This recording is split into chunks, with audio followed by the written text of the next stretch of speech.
May tuturing na mamasboy ang binata. Kahit na anong gusto nito ay binibigay sa kanya ni Aling Paring. Bagay na kinaiinisan naman ng matandang si Eusebio. Dahil kasi sa pagtrato ni Aling Paring sa binata, lumaki itong parang walang ibang alam gawin kundi umasa sa ina. Mahina at duwag. Isang gabi, habang naglalakad ang mag-ina sa madilim na daan, isang babae ang lumapit sa kanila. Noong una, inakala nilang pangkaraniwan lang ito. Pero nagulat na lamang sila nang biglang sakmalin nito si Aling Paring. Nakagat ng babae ang matanda sa braso. Buti na lang, nakuha agad ni Seryo ang kutsilyo sa bayong ng kanyang ina. Nasaksak niya ang babae at napatay ito. Ang hindi nila alam, ang babae pala ay prinsesa ng mga aswang. Nang malaman ni Mang Eusebio ang ginawa ni Seryo, mapipilitan itong ipasok sa samahan ng mga manunugis ang kanyang anak. Ito ay para paghandaan ang nalalapit na pagganti ng mga aswang sa kanilang lugar, lalong-lalo na sa kanilang pamilya. Ano nga kaya ang mangyayari sa kanilang pamilya? Magawa nga kaya nilang labanan ng galit ng mga aswang? O tuluyan ng magtatagumpay ang puwersa ng kasamaan? Sundan ng mga sagot dito lang sa ating nag-iisang tambayan, ang nag-iisang mga kwento ni Kap Panong.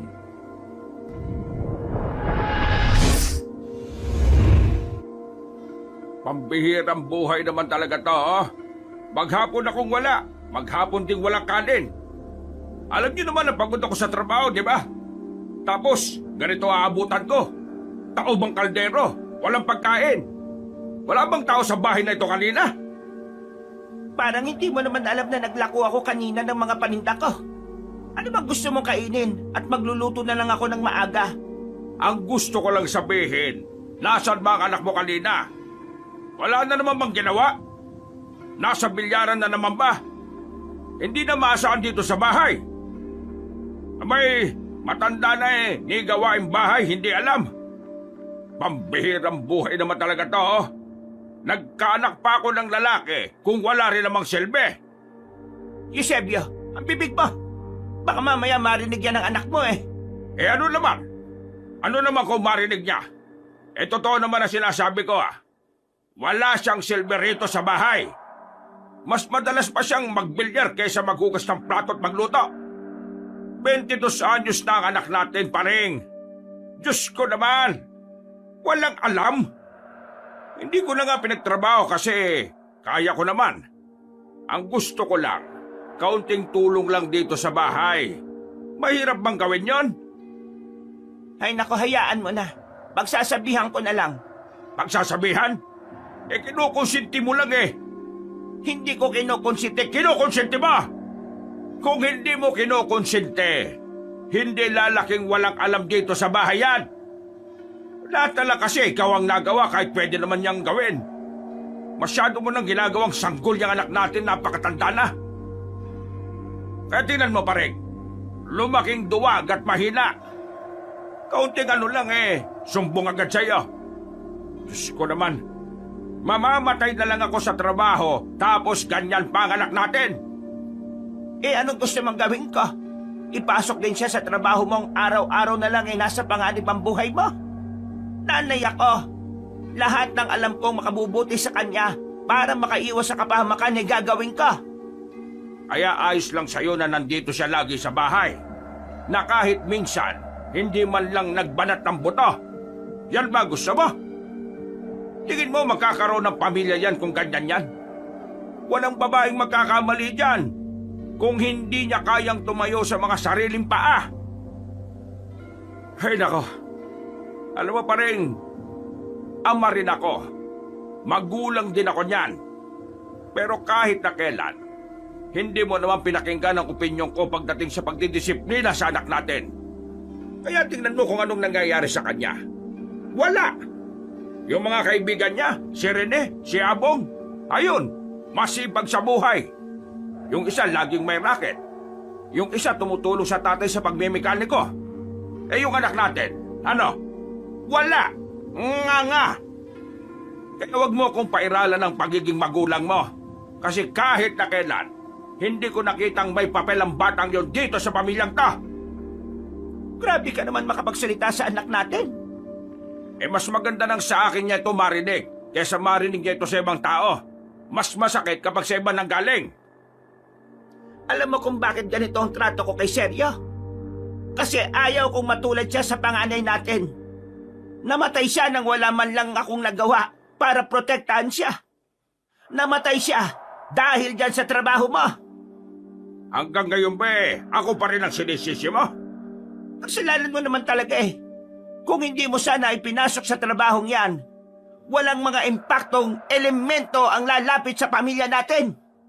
Kaya ngayon, hindi mo ako masisisi. Hindi na ako aasa sa iyo para protektahan ng anak natin dahil kayang-kaya kong gawin yon. Wala na akong tiwala sa iyo. Ayaw ko nang mawalan ng anak dahil sa trabaho mong yan. Hindi na nakapagsalita pa si Mang Eusebio noong mga sandaling yon.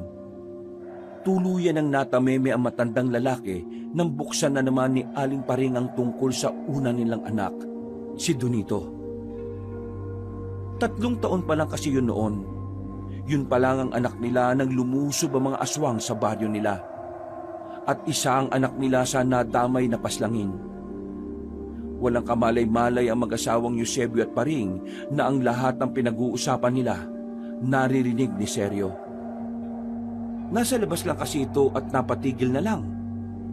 Hindi na pumasok ng bahay ang binata. Nakasarado na lamang ang kamao nito. Galit siya sa kanyang ama sa tuwing nakikipagsagutan ito sa kanyang ina. Nakita siya ni Mang Eusebio sa labas, pero hindi niya yun pinansin. Lumabas lang siya ng kanilang bakuran. Dahil sa banas na naman siya, takbuhan na naman niya ang nag-iisang lugar na tinatambayan nila. Walang iba kundi ang bilyaran. Pagdating ni Seryo doon, saktong nagmemeryenda ang dalawa niyang kaibigan, si Rene at Abong. O tol, nakasimangot ka na naman ah. Wala akong problema mo. Napagalitan ka na naman oh. Hula ko, narinig na naman niyang nagtatalo mga magulang niya. Tapos, siya ang pinag-uusapan.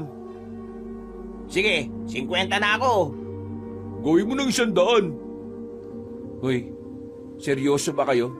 Pinagpupustahan niyo ang problema ko? Ito naman, biro lang naman eh. Masyado ka namang seryoso. Wala ako sa mood na makipagbiruan ha. Kami nasa mood.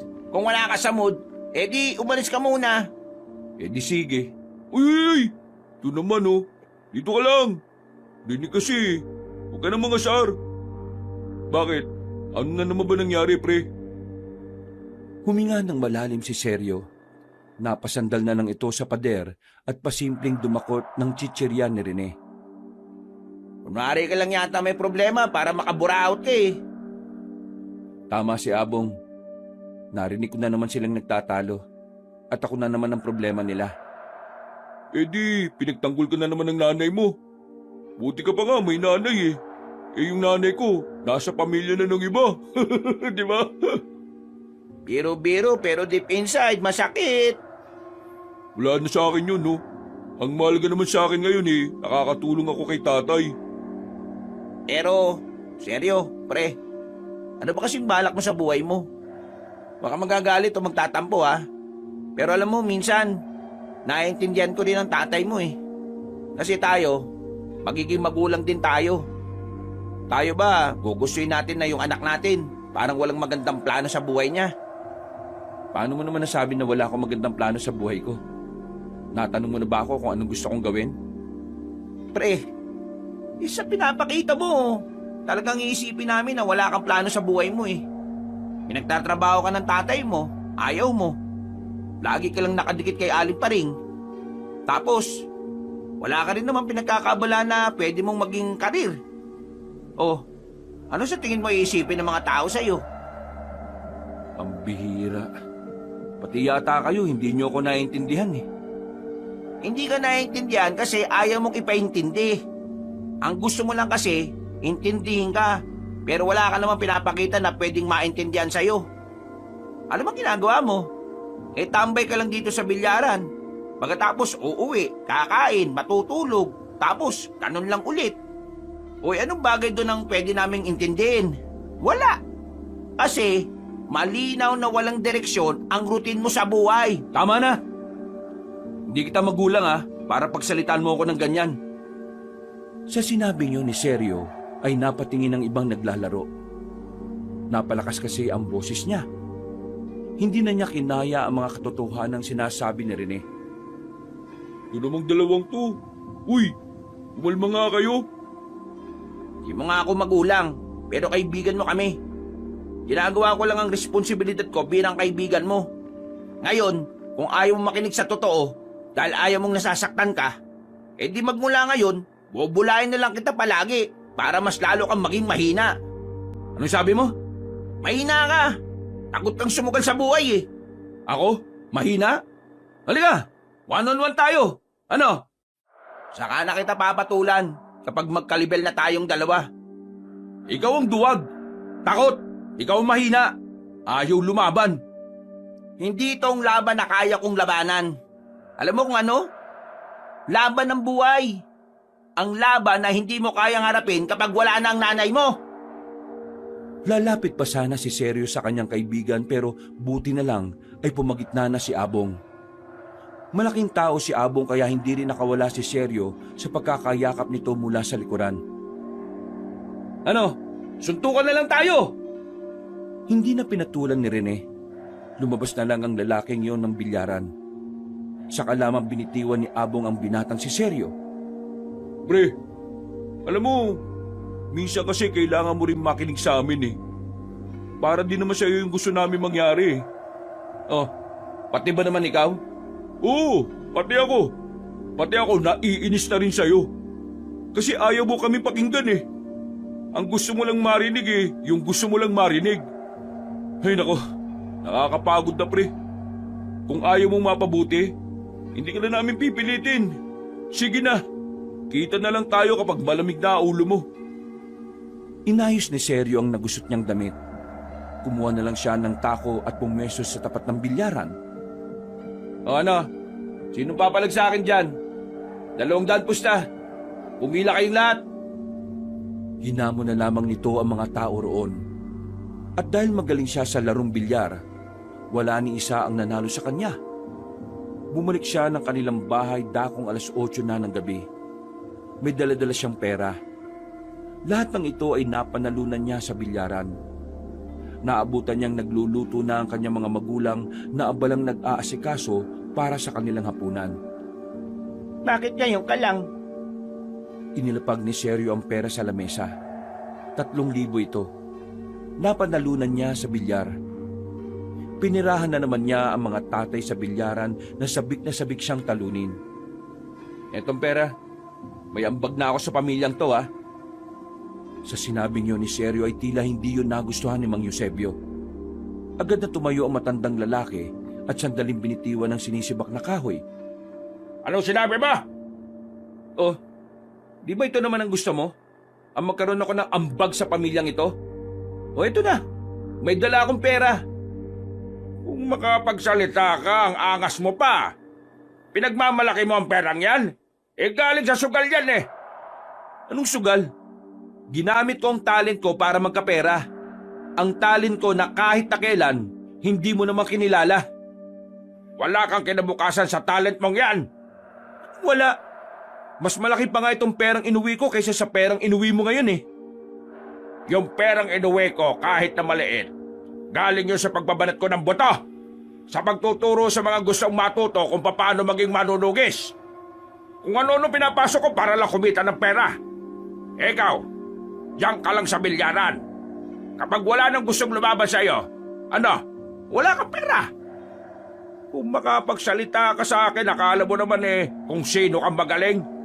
Nananalo ka lang naman kapag mga tanga yung kalaban mo At least ako, walang napahamak na buhay dahil sa pagbibilyar ko. Ulitin mo nga sinabi mo! Sergio, itigil mo na ang bibig mo. Manahimik ka na, anak. Ulitin mo nga sinabi mo, Sergio! O bakit?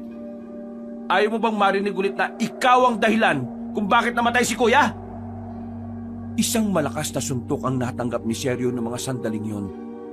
Bumulagta ang binata sa sahig. Kahit na matanda na ang kanyang ama, malakas pa rin ang puwersa nito. Dahil na rin sa masyado itong batak sa kung ano-anong trabaho. Eusebio naman! Kayong dalawa, kung habang buhay niyong isisisi sa akin ang nangyari kay Donito, mas maganda pang kalimutan niyo na lang ako bilang ama ng pamilyang ito! Kahit na pumatay ka pa ng maraming aswang, hindi mo na may babalik ang buhay ni Kuya Donito. Hindi ko na may babalik ang buhay ni Donito. Pero ako, habang buhay akong gagawa ng paraan para mabigyan ng hustisya ang pagkawala niya. Isang bagay na kahit na kailan, hindi niyo man lang nakikita. Padabog na lumabas ng bahay ang matandang lalaki. Nawalan na ito ng ganang ipagpatuloy ang ginagawa. Inalalayan na lamang ni Aling Paring si Seryo na dumudugo ang labi nito dahil sa tigas ng kamao ni Mang Eusebio. Ikaw naman kasi, hindi mo na dapat sinabi yon. Alam mo naman na nagsagutan na kami ng ama mo kanina. Palagi kitang kinakampihan kasi gusto kong maramdaman mo na may nakakaintindi sa iyo. Pero minsan, gusto ko ring matutunan mong igalang ang ama mo. Tatay mo pa rin siya kahit na anong mangyari. Pero, bakit hindi niya kayang maging masaya sa ginagawa ko? Nakakapera naman ako sa bilyar ah.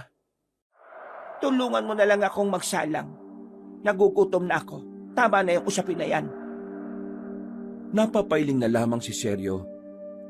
Makalipas lang ang ilang sandali, magkaharap na rin silang dalawa sa harapan ng hapagkainan. Wala ang kanyang ama. Yun ang unang pagkakataon na hindi nila nakasama si Mang Eusebio. Bukas, sumama ka sa akin. Maglalako tayo ng tinapa at ng daing. Maraming ibabagsak sa akin si Maning Norma. Gusto mo bang sumama? Sige, Nay. Para naman makaalis-alis na ako dito sa bahay na to. Hindi umuwi ang matandang si Eusebio nung gabing yon. Kinabukasan paggising nila, wala pa rin yun. Pero nang papaalis na sila, saka lamang dumating ang matandang lalaki. May mga dala itong maraming itak na agad naman itong inilagay sa silong ng bahay. Anong gagawin mo sa mga yan? Galing sa simbahan, kailangan kong hasain lahat to. Mga itak at katana ng mga kasamahan ko. Dagdag kita. Maglalako na kami. Sige na. Hindi na sumagot pa si Mang Eusebio. Nakatuon lang ito sa kanyang pagsasalansan ng mga patalim. Umalis na lang silang mag-ina at naglakad na rin palayo. Sa kanilang paglalako, agad nilang dinaanan ng mga suki ni Aling Paring. Marami ang natutuwa na kasama si Seryo ng matandang babae. Magandang lalaki naman kasi talaga si Seryo. Bagay na kinagigiliwan ng mga kakilala ni Aling Paring. Dahil dito, hindi pa sila gaanong nakakalayo sa kanilang lugar, marami na agad ang bumili sa kanila. Nay, wala bang magagandang babae na bibili sa'yo? Puro matatanda na lang eh. Bakit? Gusto mo na bang mag-asawa? Nagtatanong lang naman ako. Hindi ba pwedeng syota-syota muna? Alam mo, ang mga babae ngayon, hanap nila ay yung mga lalaking hindi lang basta gwapo. Pati na rin yung kaya silang buhayin. Kaya ikaw, kapag nakapag-isip ka na, kailangan mong yumaman para hindi ka nila iwan. Yayaman din ako sa pagbibilyar. Napangiti na lamang sa kanya si Aling Paring. Sa kanilang pagpapatuloy, maagang naubos ang kanilang paninda. Talaga naman kasing maraming kakilala si Aling Paring. Bawat madaanan nila ay mayroong bumibili. Kaya naman, bago magtanghali, nakabalik naman sila kaagad. Nay, una ka na sa atin ha. Kakausapin ko lang sila Abong at saka si Rene. Ay sige, sumunod ka na lang kasi mamaya kakain na tayo. Bumuntong hininga si Seryo. Nilakasan na lamang niya ang kanyang loob. Ibababa na lamang niya ang kanyang pride para makausap ang dalawa. Mga tol! Uy! Zap, dude! Mga zapdod to, akala mo mayaman eh. Gusto ko lang sanang makausap kayo tungkol dun sa nangyari. Wala naman akong problema sa iyo eh. E di, iwan ko na muna kayo ha. Pumasok na lang kayo sa loob kapag maglalaro na tayo ng bilyar. Oh, bawal magsuntukan kasi di ko na kayo aawatin yan ha. Rene, pre, pasensya na. Alam kong naging isip bata ako kahapon. Pero tama naman lahat ng sinabi mo eh. Hindi ko lang talaga alam kung paano ko siya tatanggapin. Kaya pasensya na ulit ha. Pasensya na rin. Alam kong medyo naging pakialamero ako. Pero wala naman akong ibang gusto kundi ang mapabuti ka, pre. Sabi nila, ang tunay na kaibigan, hindi hahayaang maiwan ng isang kaibigan. Gusto ko kasi sama-sama tayong magiging maunlad eh. Kaya, pasensya ka na ha. Medyo masakit ang mga sinabi ko. Pero tingin ko kasi, kailangan mo talagang marinig ang mga bagay na yun, pre. Oo, ayos lang. Maraming salamat kasi nandiyan kayo para gisingin ako kapag nahihibang na ako. Pre, seryo. Nadala lang ako ng emosyon nang sabihin kong walang direksyon ang buhay mo.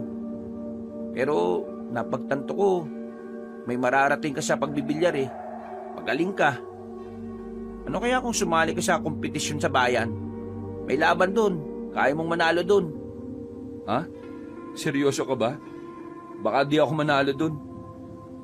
Agad na naalala ni Seryo ang sinabi sa kanya ng ama na nananalo lang siya kapag mahihina ang kalaban.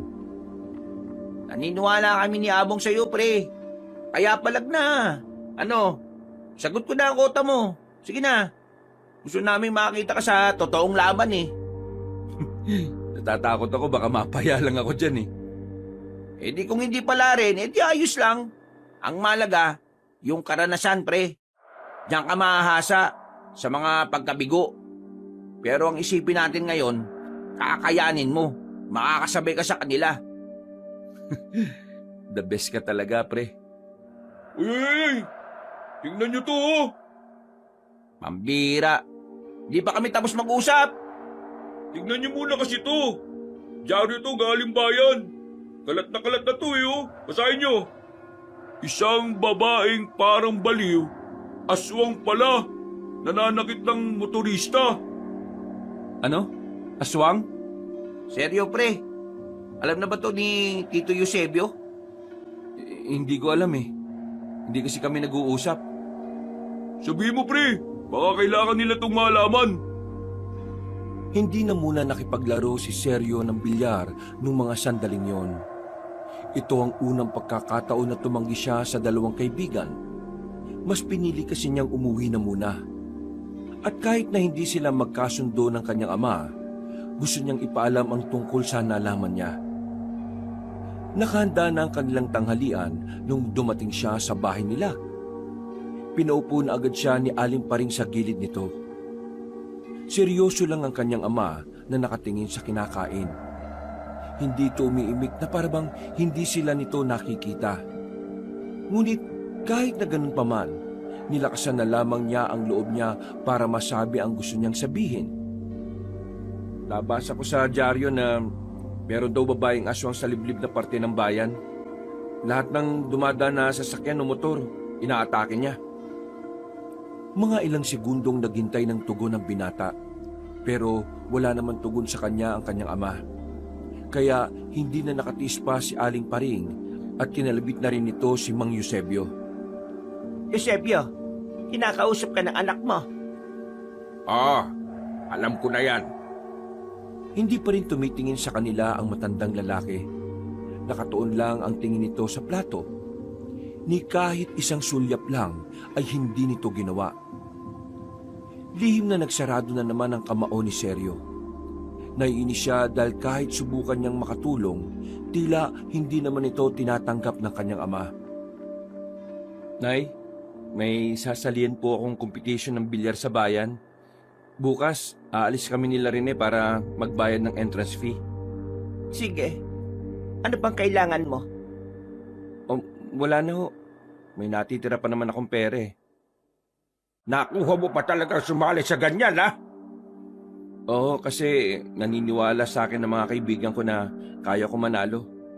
Pero ikaw na tatay ko, kahit katiting, wala akong maramdamang suporta sa'yo. Ano ba naman? Nasa harapan tayo ng hapagkainan. Mag-aaway na naman ba kayo? Saka mo na ako yabangan kapag meron ka nang narating sa ganyan.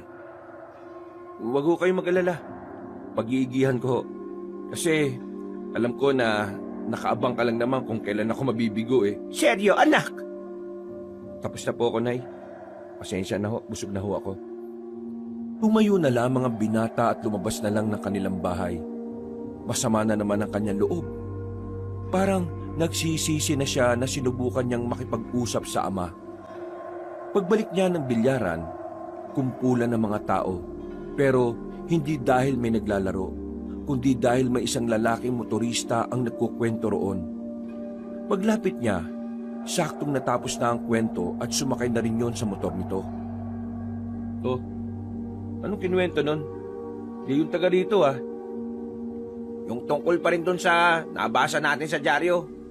Legit daw yung babaeng aswang, pre. Yung lalaki na yun nung nagkwento. Isa sa muntikan ng mabiktima.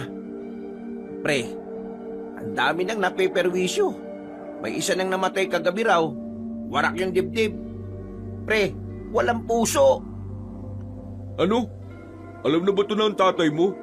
Di ba, parte siya ng sama ng mga manunugis? Wala naman siyang pakialam doon sa sinabi ko eh. Alam na raw niya. Eh di sige, bahala siya. Nag-aaway na naman ba kayo? Hindi. Ako na lang ang lumabas kaysa naman magsagutan na naman kami. Tama lang ang ginawa mo. Proud kami sa'yo, pre. Marunong ka nang magpigil ngayon ng emosyon mo, ha? May ginagawa ba kayo ngayon? Wala naman. Walang nagpapayo sa amin ni tatay eh.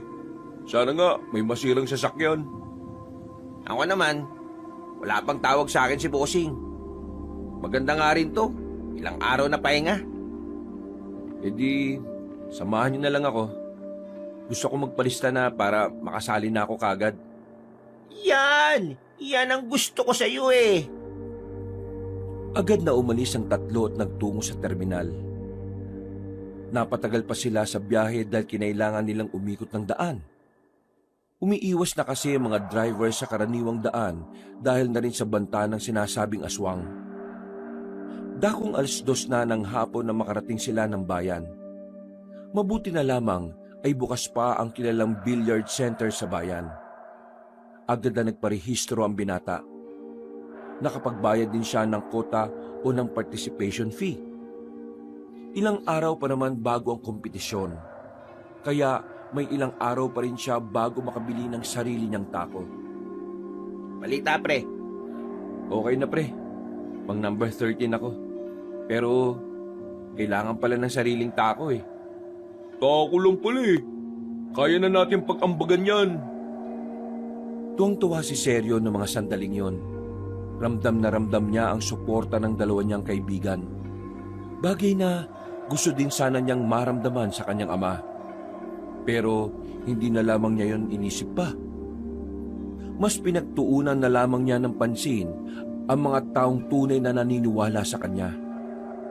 Kahit hindi pa man nananalo, naisip ng tatlo na kumain na muna sa masarap na kainan para ipagdiwang ang pagsali ni Seryo. Kung makalibre naman to mga to, akala mo naman talaga ako na yung nag-champion. Ano ka ba? Dapat celebrate to kasi may kaibigan kaming lalaban na sa mga mas magagaling. Kakayanin ko ba talaga? Kayanin mo man o hindi, ang mahalaga, lumabang ka. Proud na kami sa'yo noon. Pero kung mananalo, mas maganda. Tiba-tiba. Basta, ito lang ang tatandaan mo sa araw ng laban mo, ha? Wala kang ibang iisipin kundi ang laban mo. Iwan mo muna lahat ng issue mo, pre, sa bahay ninyo. Tumangot-tangon na lamang si Seryo. Naisip niyang tama nga si Rene. Kailangan niyang mag-focus ng matindi. Nalibang sila sa mga sandaling yon.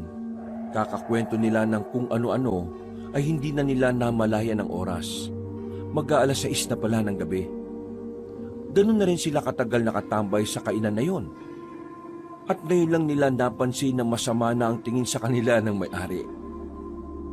Natatawa na lamang sila nang lumabas na sila roon. Pahirapan ng makasakay kaya inabot na rin sila ng gabi. Buti na lang, meron silang nakontratang matandang driver. Binayaran na lang nila yon ng sobra para ihatid sila sa kanilang baryo. Habang nasa biyahe sila, nagtataka sila dahil bigla na lang silang dumaan sa kalsadang iniiwasan ngayon ng lahat ng driver. Saka lamang naalala na matandang driver na delikado roon nung nasa kalagitnaan na sila. Babalik na sana sila nang biglang namatay ang makina ng tricycle. Sabi ng matandang driver, kailangan daw itulak. Kaya bumaba na muna ang tatlo. Nang itulak na nila ang tricycle, bigla na lang silang nakakita ng babaeng magulo ang buhok. Nakatayo ito sa gilid. Tingin pa lang nito sa kanila ay parang may gagawin na itong masama. Uy, siya yung nasa dyaryo, pre. Yung aswang. Bilisan na natin itulak to, dali! Bago pa sila lapitan ng babae, buong puwersa na rin nilang tinulak ang tricycle. Pero nang umandar ito, dire-diretso lang yon at hindi na sila sinakay pa. Uy! Sira ulong matandang yun, oh! Wisit! Mabangga ka na sana! Lagot, iniwang pa tayo dito. Tingnan nyo, oh. Nakatingin na sa atin yung babae. Nagkadikit-dikit sila nang makitang marahan ng naglalakad ng babae. Nang tumapat ito sa ilalim ng poste ng ilaw, nakita nilang pangit na ang itsura nito. Mukha na talaga itong halimaw. Sexy sana kaso, halimaw! Takbo na! Naunang tumakbo ang binatang si Abong. Sumunod naman si Sergio at Rene. Nang lumingon sila sa likuran, napansin nilang wala na ang babae roon. Laking gulat nila nang makitang lumitaw na ang babae sa harapan nila. Lumalabas-labas pa ang mahaba nitong dila. Dahil sa liwanag, kita rin nila ang umaagos na laway mula sa bibig nito. Saan kayo pupunta, ha? Tatakasan niyo ako? Hindi kayo makakaalis. Akin lang kayo. Masarap ang laman ninyo. Kaya akin lang kayo. Manahimik ka! Pangit ng muka. Kaya hindi ka nababagay sa amin. Hindi ka namin papatulan, no? Pinagsasabi mo, ang ibig niyang sabihin, kakarni niya tayo, baliw. Diyan ka lang, miss. Di ako napatol sa babae. Pero kapag nagpumilit ka, sisikuhin ko mukha mo. Sige ka. Humanda na kayong tatlo. Magiging hapunan ko na kayo. Lalo ka na, mataba ka. Sabi lang. Mapanglait na aswang to, ah. Lumingon-lingon si Sergio. Naghahanap siya ng pwedeng gawin. Pero ang unang pumasok lang talaga sa utak niya ay tumakbo. Wala silang mahinga ng tulong. Puro puno na ang nasa gilid ng daan. Ang sarap-sarap. Ang sarap. Ang sarap ng laman ng mga tao. Bakit ang sarap ninyo? Seryo, anong gagawin natin? Di ba manunugis tatay mo? Wala ka bang alam na moves? Anong moves ang sinasabi mo dyan? Alam mong di ko trip yun, eh. Sige, subukan mong lumapit. Bukol yung mukha mo talaga sa siko ko. Nang makita nilang bumibilis na ang lakad ng babae, may dinukot si Abong na kung ano sa kanyang bulsa. Pagtingin ni Sergio at Rene, naalaman nilang yun ang pato sa bilyar.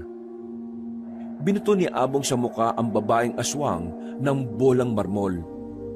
Tumama yun sa ilong ng babae na naging dahilan para mahilo ito. Takbo na! Nagmamadaling umalis ang tatlo. Hindi nila alam kung saan sila pupunta.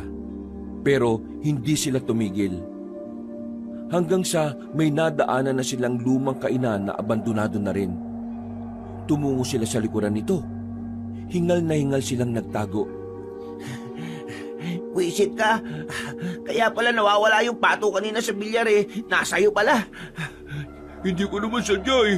Bibiruin ko lang sana si Mang Tobing. Kaso, nakalimutan ko nang ibalik. Ibalik mo yan kay Mang Tobing, ha? Siraulo ka talaga. Paano ko ba may babalik yun eh? Nandun na sa aswang. Ay nako, manahimik na nga kayo. Nandyan na siya. Pagsilip nilang tatlo, nakita nila ang babaeng gumagapang-gapang. Duguan na ang ilong nito. Pero parang wala lang nangyari. Halos pigilan na ang paghinga ng tatlo habang pinagmamasdan ng babaeng aswang. Nang mapalingon ito sa kanila, bumilis na ang tibok ng kanilang puso. Nasaan na kayo? Nandito na ako. Hindi niyo ako matatakasan. Maglaro tayo. Kain-kainan. Ako ang kakain. Kayo ang pagkain. Nagulat ang tatlo nang biglang lumundag sa bubong ng bahay ang aswang. Pagtingala nila, nakatingin na yun sa kanila. Muntikan pa silang matuluan ng laway nito. Pero nakatakbo sila ulit. Lumundag pababa ang babaeng aswang. Gumapang ito ng mabilis at nahawakan si Abong sa paa. Buwisit ka! Sinipa-sipa ni Abong ang babae pero hindi niya ito matamaan. Si Seryo naman, lumapit ito sa babae at saka sinipa niya yun sa likod. Pero hindi pa yun bumibitiw kay Abong. Kaya ang ginawa ni Rene, sinabunutan niya yun ng malakas. Sa puntong ito ay saka lamang nakabitiw ang aswang kay Abong. Dahilan para makatakbo na sila ulit paalis. Sa mga sumunod na senaryo, napahiwalay si Seryo sa dalawa niyang kaibigan. Hindi niya na alam kung saan siya pupunta. Basta nang habulin siya ng babae, napilitan na lamang siyang pumasok sa liblib na lugar. Madilim, masukal at maraming nakaharang na puno. Malapit na maiyak si Seryo. Hindi na niya alam ang gagawin. Hanggang sa madapa na siya at sumabit ang pantalon niya sa matulis na sanga. Nay! Nay! Nanay, tulungan niyo ako! Nang nasa harapan na niya ang aswang, lumitaw-litaw na naman ang mahaba nitong dila. Lumapit ito sa kanya. Akmang kakagatin na siya nito pero bigla na lamang may bumao na palaso sa bandang balikat nito. Agad na napaatras ang babaeng aswang. Ang sumunod na palaso ay may kasama ng apoy, pero nakailag na ang aswang. Tumusok ang palasong may apoy sa katawan ng puno.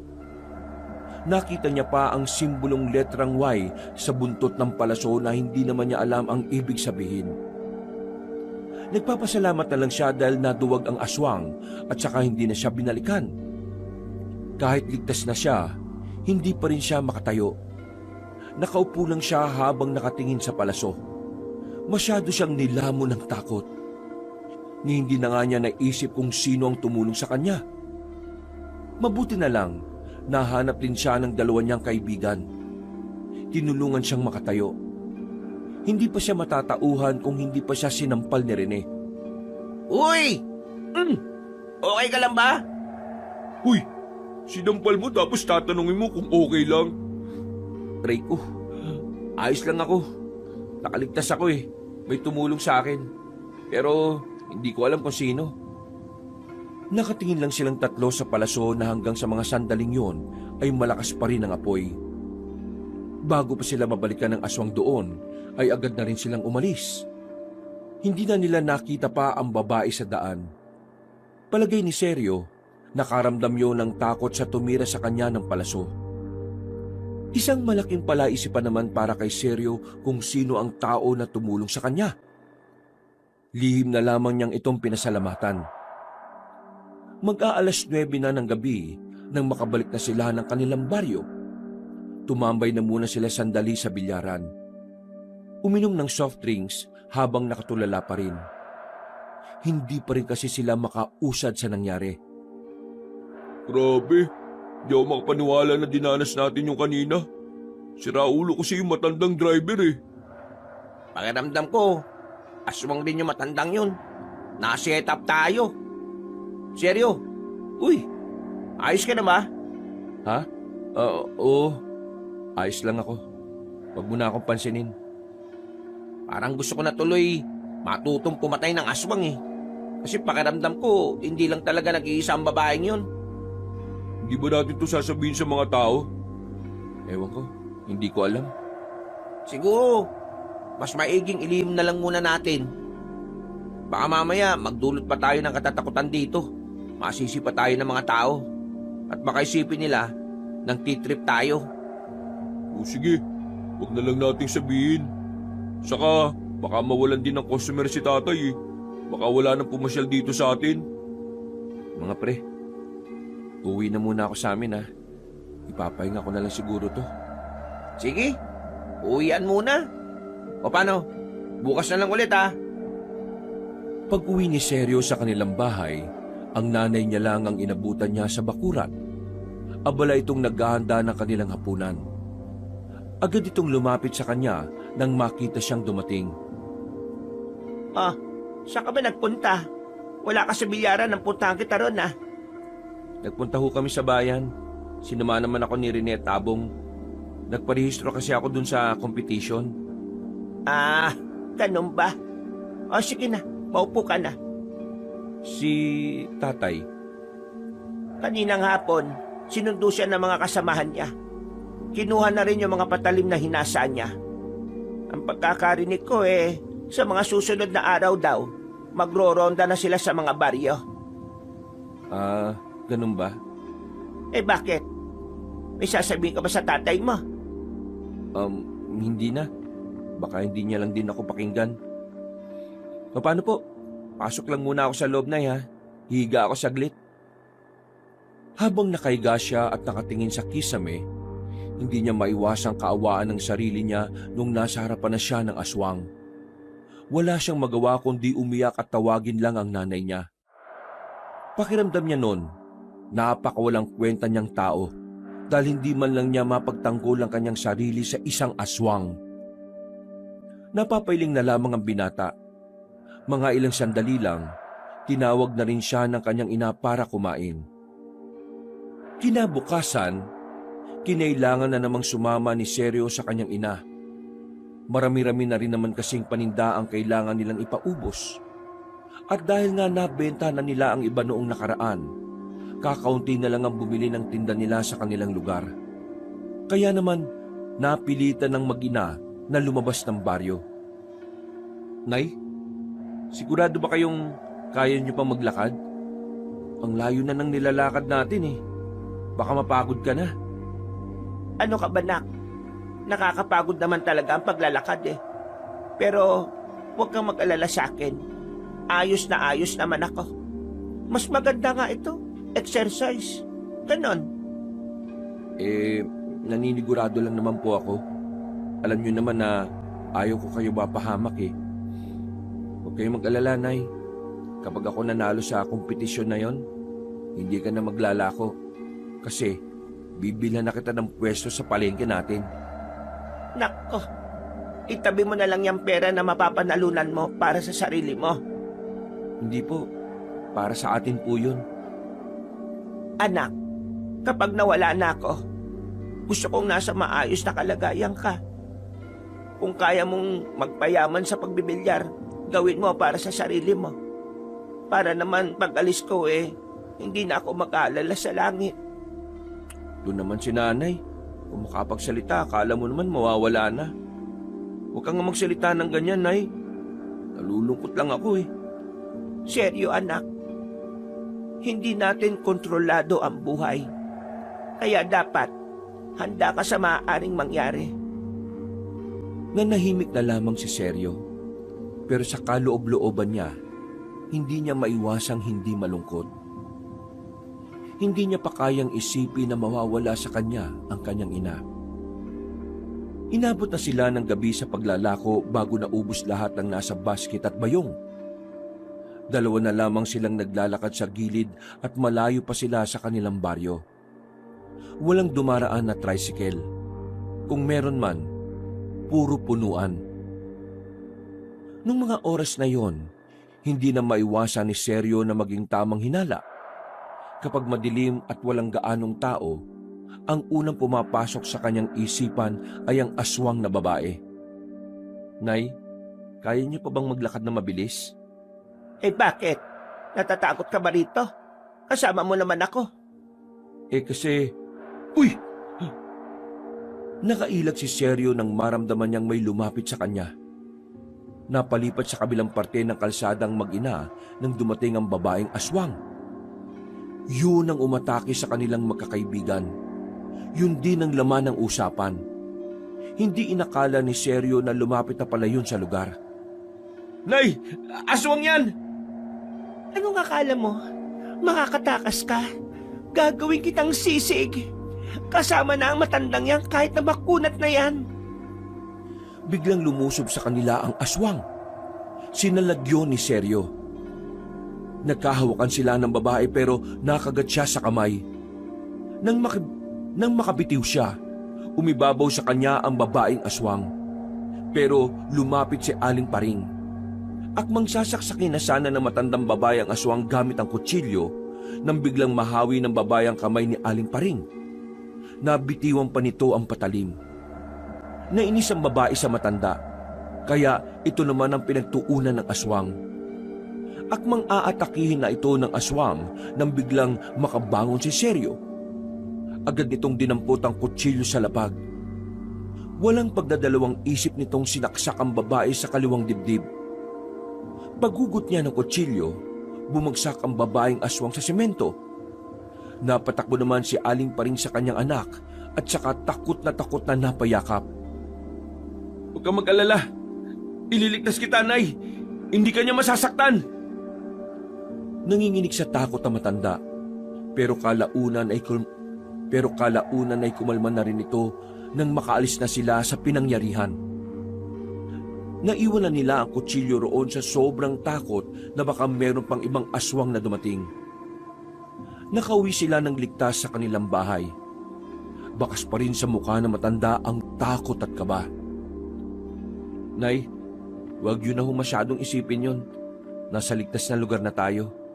Kaya wala nang mananakit sa atin, lalo na sa inyo. Kaya ayaw ko matulad ka sa tatay mo. Kasi takot akong pati ikaw mawala sa akin. Nakita mo naman kung gaano ka bang isang aswang kanina. Nay, kalma.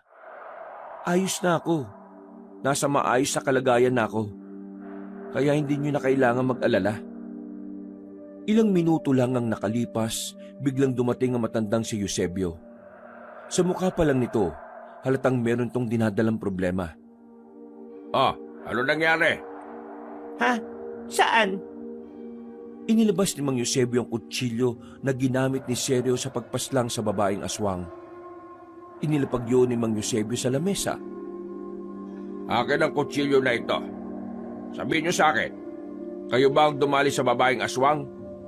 Nagro-ronda kami. Naabutan namin ang bangkay ng babaeng aswang sa kalsada. Oo, kami nga. Bigla niya kasi kaming inatake. Ako dapat ang sasaksak sa aswang kaso nabitiwang ko. Dadampot ko yung kutsilyo at akong pumaslang sa aswang na yon. Kinailangan ko nang gawin yun kasi lalagay na sa alanganin ng buhay ni nanay. Wala naman bang nasaktan sa inyong dalawa? Wala. Ayos naman kaming dalawa. Huminga ng malalim si Mang Eusebio. Bumakas ang pag-aalala sa mukha ng matandang lalaki. Bagay na nagdulot naman ng pag-aalala kay Aling Paring. Bakit, Eusebio? Anong problema? Magaan ang kalooban ko kasi nakaligtas kayong dalawa at hindi naman kayo nasaktan. Pero kailangan natin paghandaan ang susunod na mga mangyayari, Paring. Ang napas lang yung aswang ay ang prinsesa ng mga aswang. Anong sinabi mo? Prinsesa ng mga aswang? Oo, siya ang anak ng hari ng mga aswang.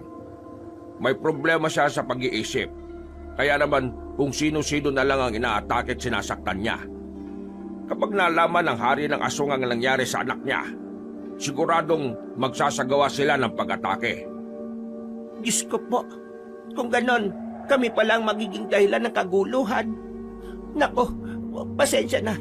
Sobrang pasensya. Nay, hindi nyo kailangang humingi ng pasensya. Walang mali sa ginawa natin. Ipinagtanggol lang natin ang sarili natin. Nalagay sa panganib ang buhay natin, kaya natin nagawa yun. Hindi ko pagsisisihan ang ginawa ko. Kasi, kahit na ano pa man ang nakaharap natin kanina, mas pipiliin kong iligtas ka kaysa isipin ang magiging galit nila. Tama ang sinabi ni Seryo. Walang masama sa ginawa niyo. Kahit ako, ganun din ang gagawin ko. Pero kahit na ano pa man ang nangyari, kailangan natin tanggapin ang magiging kapalit nito. At paghahandaan natin yon. Anong gagawin namin? Wala namang ibang nakakaalam nito. May iba ba kayong sinabihan? Wala. Matapos mangyari yun umuwi kagad kami. Tingin ko wala rin namang nakakita sa amin. Mabuti. Hindi natin ito pwedeng ipaalam sa iba. Kahit pa sa mga kasamahan ko. Pwede nila kayong sisihin. At pwede rin kayo ang balikan ng mga aswang. Kaya hindi na muna kayo aalis ng baryo. Ang kutsilyo. Baka alam ng mga kasamahan mo na sa iyo yun. Huwag kayong mag-alala. Nakuha ko namang agad ang kutsilyo bago pa sila dumating. Sa ngayon, mananatili tayong tikom. Hindi basta-basta makakalaban natin dito. Anak ng hari ng aswang ang nadali nyo kaya kailangan nating mag-ingat. Kabadong-kabado si Sergio ng mga sandaling yon. Alam niyang wala naman silang dapat pagsisihan sa nangyari. Pero dahil sa sinabi ng kanyang ama, hindi niya maiwasang hindi kabahan. Sa isip-isip niya, kailangan niya maging matapang. Kailangan niyang matutong lumaban. Dahil kung magiging mahina siya palagi at aasa sa iba, hindi niya magagawang protektahan ang kanyang ina.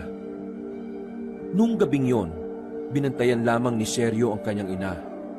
Hindi ito mapakali. Pakiramdam niya, kapag nakapikit siya, ay bigla na lamang may aatake sa kanila. Kakaibang trauma ang naging dulot ng lahat ng nangyari sa kanya na may kinalaman sa aswang. Maya-maya pa, naabutan siya ng kanyang ama. Kaswal na umupo ang tatay niya sa harapan ng lamesa at nagsalok ng tubig. Hindi tumaharap sa kanya pero himalang ito ang unang kumausap sa kanya. Bakit hindi ka pa natutulog? Ho? Binabantayan ko si nanay. Sige na, matulog ka na. Baka kasi may dumating na aswang eh. Baka gantihan nila kami. Nandito na ako. Matulog ka na. Narinig na lamang ni Sergio ang malalim na paghinga ng matandang lalaki. Tumayo na siya at naisipan na lamang na magpahinga na rin. Kampante naman siyang walang mangyayaring masama sa kanila dahil si Mang Eusebio na ang magbabantay. Kailangan mo maging matapang, Sergio. Kailangan mo matutong lumaban sa mga ganitong sitwasyon. Para kapag nawala na ako, may poprotekta sa nanay mo. Hindi na humarap si Sergio, pero naramdaman niya ang pagmamahal ni Mang Eusebio sa kanyang ina. Naninibago siya sa oras na yon. Himala kasing walang nagtataasan ng boses sa kanilang dalawa. Parang hindi ka panipaniwala para sa kanya ang pagiging kalmado nilang dalawa. Pumasok na lang si Sergio sa silid ng kanyang ina at tinabihan niya ito sa pagtulog. Kinabukasan, maagang nagising ang dalawa. Paglabas nila, gising pa rin si Mang Eusebio. Nag-ahasa na naman ito ng mga katana at itak. Pero sa puntong yon, ang mga patalim na yon ay pag-aari ng ama ni Sergio. Bakit ang aga mo yatang maghasa? Natulog ka ba? Oo, natulog naman ako. Maaga lang akong gumising para dito. Kahit na sinabi yon ni Mang Eusebio, alam ni Sergio na hindi yun nagsasabi ng totoo. Halatang halata sa mata ng kanyang ama na pagod ito at hindi pa nakakaidlip kahit sandali. Wala ka bang ilalako ngayon? Pwede ba ako maglako? Pwede naman. Huwag ka lang lalabas ng baryo. Hindi na muna siguro. Natatakot ako. At isa pa, wala pa namang sinasabi sa akin si Aling Norma. Nay, ako na lang po bibili ng kakainin natin ngayong araw. Ako na mamamalengke. Teka, nasa bang pitaka ko? Hindi na, Nay. May pera pa naman ako eh. Itabi niyo na lang ang pera ninyo. Napangiti na lang ang kanyang ina. Papalabas na siya ng bakuran nang may pahabol pa ang kanyang amang si Eusebio. Pasabay na rin ang dalawang sigarilyo, ha? Tumango na lamang si Sergio. Naiilang pa rin kasi siya. Hindi niya pa rin alam kung paano tutugon sa mga sinasabi ng kanyang ama. Bago niya marating ang palengke, nadaanan niya si Abong sa bakuran nito na parang kagigising lang din. Nakatulala pa ito sa gilid. Natauhan lang ang binata nang makita siya sa tapat. Oh, pre. Aga mo ah. Saan punta mo? Ito lang pre, bibili ng pangluto mamaya. Uy, teka. Nabalita mo na ba yung nangyari kagabi? Ang alin? Kagabi, may nakitang bangkay ng babaeng aswang doon sa kali paglabas ng baryo natin. Ha? Babaeng aswang? Oo, pre. Alam mo nga, tingin nga namin ni Rene, yun ang aswang na umabol sa atin eh. Buti nga namatay na siya. Kasi alam mo ba ang usap-usapan? Hindi lang pala isa ang nadali ng babaeng yun. 7 tao na, pre. 7 taong pinatay at kinain niya. Kagabi lang din naglutangan yung balita. Sino kaya pumaslang sa babaeng aswang na yun? Ang galing at ang tapang naman niya. Uy, nakikinig ka ba? Ha? Oo naman. Nakikinig ako. Medyo wala pa kasi akong tulog eh. Lutang. Iniisip mo pa rin ba yung mga nangyari, pre? Hindi mo kailangan matakot kasi wala na siya. Eh paano kung may mga kasama pala siya? Tapos gumanti sila sa gumawa nun sa kanya? Eh, nandyan naman yung mga manunugis eh. Kaya nga nabuong sama nila para protektahan ng mga baryo. Sige na. Bibili pa kasi ako ng baboy eh. Uy, sandali! Tebo ko! Sasabay na ako! Bibili rin kasi ako eh. Uy, bilisan mo. Habang naghihintay si Seryo sa tapat ng bahay nila Abong, meron siyang nakitang 3 lalaki na naglalakad. Kahina-hinala ang mga kilos ng mga ito. Para itong may hinahanap. Pero ang mas nakapukaw ng kanyang atensyon ay ang pagiging maputla ng mga yon. Nangingitim din ang mga kuko at ang lalim ng mga mata. Napalunok siya ng laway nang maisip na baka aswang ang 3. Na baka nagsisimula ng maghanap ang mga yon kung sino ang pumaslang sa prinsesa ng mga aswang. Nang magtama ang tingin ni Seryo at ng isang lalaki, mas lalong kumabog ang kanyang dibdib. Iniwas na lamang niya ang kanyang tingin. Uy, bakit ganyan ang mukha mo? Parang nakakita ka ng multo ah. Bakit? Inano ko ba ng 3 yun? Ha? Wala. Hindi ko nga kilala yun eh. Tara na. Nagtungo na rin ang 2 sa palengke. Kakaunti pa lang ang tao nun, kaya agad din naman silang nakabili. Pero nang pabalik na sila, nakita na naman ni Seryo ang 3 lalaki. Napansin niyang iniisa-isa ng mga yon na tingnan ng mga taong nakakasalubong nila. Pre, dito na nga lang tayo dumaan. Mabaho dun eh. Ha? Anong mabaho? Hindi naman ah. Basta, sumunod ka na lang. Napapakamot na lamang sa ulo si Abong. Mas napalayo pa kasi ang dinaanan nila dahil kinailangan pa nilang umikot sa likuran. May iniiwasan ka ba? Wala naman. Basta, wag na lang mag-isip ng kung ano para hindi ka na rin mapraning. Nakauwi naman sila sa kani-kanilang bahay. Pagdating ni Seryo sa kanila, inabutan niyang naroon ng ilang kasamahan ng kanyang ama. Dumiretso na lamang siyang papasok sa kanilang bahay. Kinausap siya agad ni Aling Paring na pabulong namang magsalita. Narinig ko. May nakita silang aswang sa kabilang baryo kaninang madaling araw. Hindi lang pala sinasabi sa atin ng tatay mo.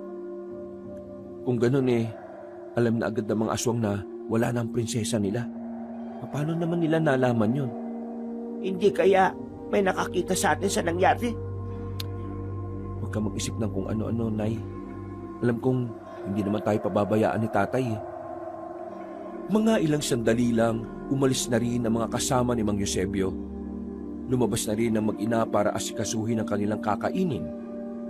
Kahit na papaano, naging payapa naman ang araw na yon para sa kanila. Walang nangyaring masama, pero hindi pa rin nawawala ang kanilang pagkabahala. Hindi umalis ng bahay si Mang Eusebio ng mga sandaling yon. Ramdam ni Seryo na nagbabantay din ito sa kanila. Pagsapit ng gabi, pinuntahan ni Seryo ang kanyang 2 kaibigan sa bilyaran. Kailangan niya kasi itong makausap tungkol sa pagsali niya sa kompetisyon. Uy, bakit naman hindi ka natutuloy? Ang bira ka naman oh. Oo nga, nag-celebrate na nga tayo eh. Isa pa, sayang naman yung chance pre. Di mo ba alam, maraming sikat na taga Maynila ang manunood? Ano bang problema? Bakit bigla na lang nagbago yung utak mo, pre? Basta, nawalan lang ako ng gana. Pwede ba yun? Tigilan mo nga kami, seryo. Kilala ka namin ha. Alam namin na kapag gusto mo ang isang bagay, gagawin mo talaga. Sige na, sabihin mo na sa amin kung ano ba talaga ang dahilan. Oo nga.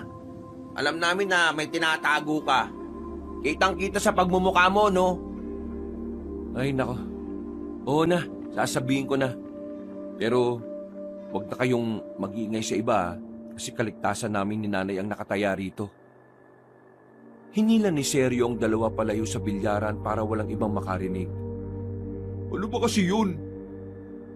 Yung babaeng aswang na humabol sa atin, inatake kami noon ni nanay sa kalsada. Kami, yung nakapatay sa kanya. Siya yung napatay dyan sa kalsada malapit dito sa atin. At ako ang mismong sumaksak sa kanya. Gagi! Seryoso ka ba? Oo. Bigla na lang kasi siyang lumitaw eh. Tingin ko kasi, sinundan niya talaga ako. Takot na takot ako noon, pre. Pero nang makita kong sasaktan niya si nanay, gamit yung kutsilyo ni tatay, sinaksak ko siya sa dibdib. Yung kutsilyo na pala na yon, ginagamit talaga pampatay ng aswang. Oh, bakit ka naman natatakot ngayon? Nag-iisip ka ba? Malamang, baka balikan sila ng mga aswang. Walang ibang makakaalam nito kundi kayo lang at ang mga magulang ko. Kaya pala, hindi ka na makakapunta sa laban. Sinabihan kami ni tatay na huwag na munang lalabas ng baryong to. Delikado. Lalo na ngayon, parang may nagmamasid na rin na aswang dito sa atin. Sayang, pre. Pero kung talagang bawal, wala tayo magagawa. Mas mahalaga ang kaligtasan nyo. Pasensya na mga tol pero sa ngayon, mukhang tama na pakinggan ko muna si tatay. Bakit? Okay na ba kayong dalawa? Hindi pa, pero nag-uusap kami. Pero kasual lang. Hindi pa namin napag-uusapan yung tungkol sa problema namin. Mabuti naman kung ganun. At least, kahit na paano, di ba? Nakakausap kayo. Pero pre, tungkol dito sa aswang, mukhang delikado nga, pre. Kailangan yung mag-ingat. Sa pagkakaalam ko, ang mga aswang kasi ay mababangis talaga. Hindi sila tumitigil hanggat hindi sila nakakaganti. Minsan nga, nakaganti na sila pero hindi pa rin sila kontento. Ang mabuti pa, umuwi ka na sa inyo. Baka mamaya may mangyari pang masama sa iyo sa labas. Lumabas lang talaga ako para sabihin sa inyo to. O sige na, sige na. Ihatid ka na namin. Huwag ka nang umangal. Tumango na lamang si Seryo. Sabay-sabay na silang naglakad patungo sa bahay nila Seryo. Napansin sila ni Mang Eusebio kaya tinawag sila nito papasok sa bakuran. Lumapit naman agad ang dalawang binata. Magandang gabi po, tito, tita. Ay, kayong dalawa. Huwag na muna kayong lumalayo sa bahay ninyo, ha? Baka kung anong mangyari sa inyo. Eto, kunin nyo to. Isuot nyo yan. Meron din yan si Seryo at si Paring. Alam nyo naman siguro kung ano yung kumakalat na balita. Pangontra sa aswang yan. Pero nagana lang yan kapag gabi. Hindi nila kayo mahahawakan kapag suot nyo ang bagay na yan. Tinanggap ng dalawang binata ang kulay berdeng pulseras. Agad namang sinuot ni Rene at Abong yon. Maraming salamat po. Ay, sige na. Umuwi na kayo. Maraming salamat sa pagdating ninyo kay Seryo. Saka na lang tayo magbilyar kapag ayos na ang lahat. Kumaway pa ang dalawa habang naglalakad palayo. Papasok na sana si Abong sa bahay nila nang biglang magsalita ang kanyang ama. Tumuloy ka ron. Tumuloy saan? Sabi ng nanay mo, may sinalihan kang kompetisyon sa bayan. Oo, pero sabi niyo huwag kaming lalabas ng baryo ni nanay, di ba? Tumuloy ka. Gusto mo yun, di ba? Kaya, tumuloy ka. Napatango na lamang si Seryo at pumasok na rin sila ni Aling Paring sa loob. Litong-lito si Seryo kung bakit parang bigla na lang bumait sa kanya ang kanyang ama. Kaya naman, agad niyang kinausap ang kanyang ina. Nay, May lagnat ba si tatay? Bakit biglang bumait yun? Nakausap ko ang tatay mo. Pinaliwanag ko sa kanya na mahalaga sa iyo ang ginagawa mo. Kagaya ng ginagawa niya, ganon din ang pagmamahal mo sa pagbibilyar. Nagtalo na naman siguro kayo, no? Hindi. Mahinao ng tatay mo. Kalmado. Pumayag siya matapos kong ipaliwanag ang lahat sa kanya. Pero nagtataka rin ako. Iniisip ko na lang na baka napagtanto rin ng tatay mo na may pagkakamali rin siya. Hindi niya lang masabi sa atin kasi alam mo naman, ma-pride ang tatay mo. Pero ang mahalaga, nakikita natin unti-unting nagiging maayos ang pananaw ng tatay mo sa gusto mong gawin. Salamat na ya. Wala yun. Nanay mo ko. Lahat gagawin ko para maging maayos ang pamilya natin. Huwag kayo mag-alala, Nay. Babawi ako sa inyo ni tatay kapag natapos na ang problema natin ngayon. Napangiti na lamang ang matandang babae. Mga ilang sandali lang ay pumasok na rin si Mang Eusebio nang matapos maglagay ng mga pangontra sa bakuran. Sa sala natulog si Mang Eusebio, habang ang mag-ina naman ay magkatabi pa rin sa higaan. Nauna nang nakatulog si Aling Paring, habang gising na gising pa rin ang binata. Iniisip niya kung ano ang pwede niyang magawa para protektahan ang kanyang ina. Pero dahil alam naman niyang wala siyang kalam-alam sa maraming bagay, hindi niya sigurado kung papaano niya may pagtatanggol si Aling Paring sa kapahamakan. Isang paraan lamang ang nakikita niyang paraan. Kailangan niyang pag-aralan kung papaano humawak ng sandata. Makalipas ang ilang araw, dumating na rin ang tamang oras para sa kompetisyon na sinalihan ni Sergio. Kagaya ng sinabi ni Mang Eusebio sa kanya, pupunta siya sa laban. Hindi nga. Pinayagan ka talaga ni Tito, pre. Oo nga, siya pa mismo nagsabi. Kinausap kasi siya ni nanay eh. Naatauhan siguro. Aba, magandang sinyalis yan, pre. Masaya kami para sa'yo, di ba Rene? Oo, masaya kaming malaman yan. Eh ano pang hinihintay nyo? Hindi ba kayo sasama? May sarili na akong tako oh. Sige na, magbihis na kayo. Dito na lang muna ako, hihintayin ko kayo. 4:00 magsisimula ang laban ha, 2:00 na, bilisan nyo. Nagmamadaling makauwi ang dalawa. Bis na ito nang makabalik. Agad naman silang nakapara ng tricycle at lumarga na rin papuntang bayan. Pagdating nila, marami ng tao. Nakaabot pa sila dahil mas maaga palang sisimula ng laban. Unang sabak ni Sergio ay nanalo siya kahit na mas magaling ang kalaban niya. Marami ang bumilib sa kanya, pero mas lalong dumami ang humanga sa kanya na makaabot na siya sa huling laban. Nakatapat niya ang pinakamagaling na manlalaro na halos kasing tanda na rin ng kanyang ama. Sa kasamaang palad, hindi niya yun natalo. Sadyang mas magaling ito sa kanya. Marami pa siyang kailangang pagdaanan para lang matalo ang matanda. Bagsak ang balikat ni Sergio nang lumabas na siya ng venue dakong 7:00 ng gabi. Balungkot siya dahil alam niyang sa pagkatalo niyang yon, pinatunayan niya lang sa kanyang ama na wala siyang kinabukasan sa larong yon. Pre, ayos lang yan. Hindi mo kailangan malungkot, no? Ginawa mo naman ang best mo eh. Tingnan mo, unang sabak mo pa lang yan. Pero nakalaban mo na kagad yung pinakamagaling. Maabot na sa finals. Oh, inumin mo muna to para kumalma ka. Buko juice. Oo nga, pre. Malaking achievement na yun, no? Huwag ka ma-down. Ikaw lang nakagawa niya sa lugar natin. Nahiya kasi akong humarap ngayon kay tatay eh. Sinabi ko pa naman sa kanya na may mararating ako dito.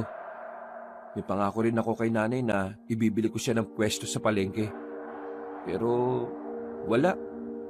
Di ko napanalunan yung grand prize. Ano ka ba naman? Malaki din naman yung second prize ah.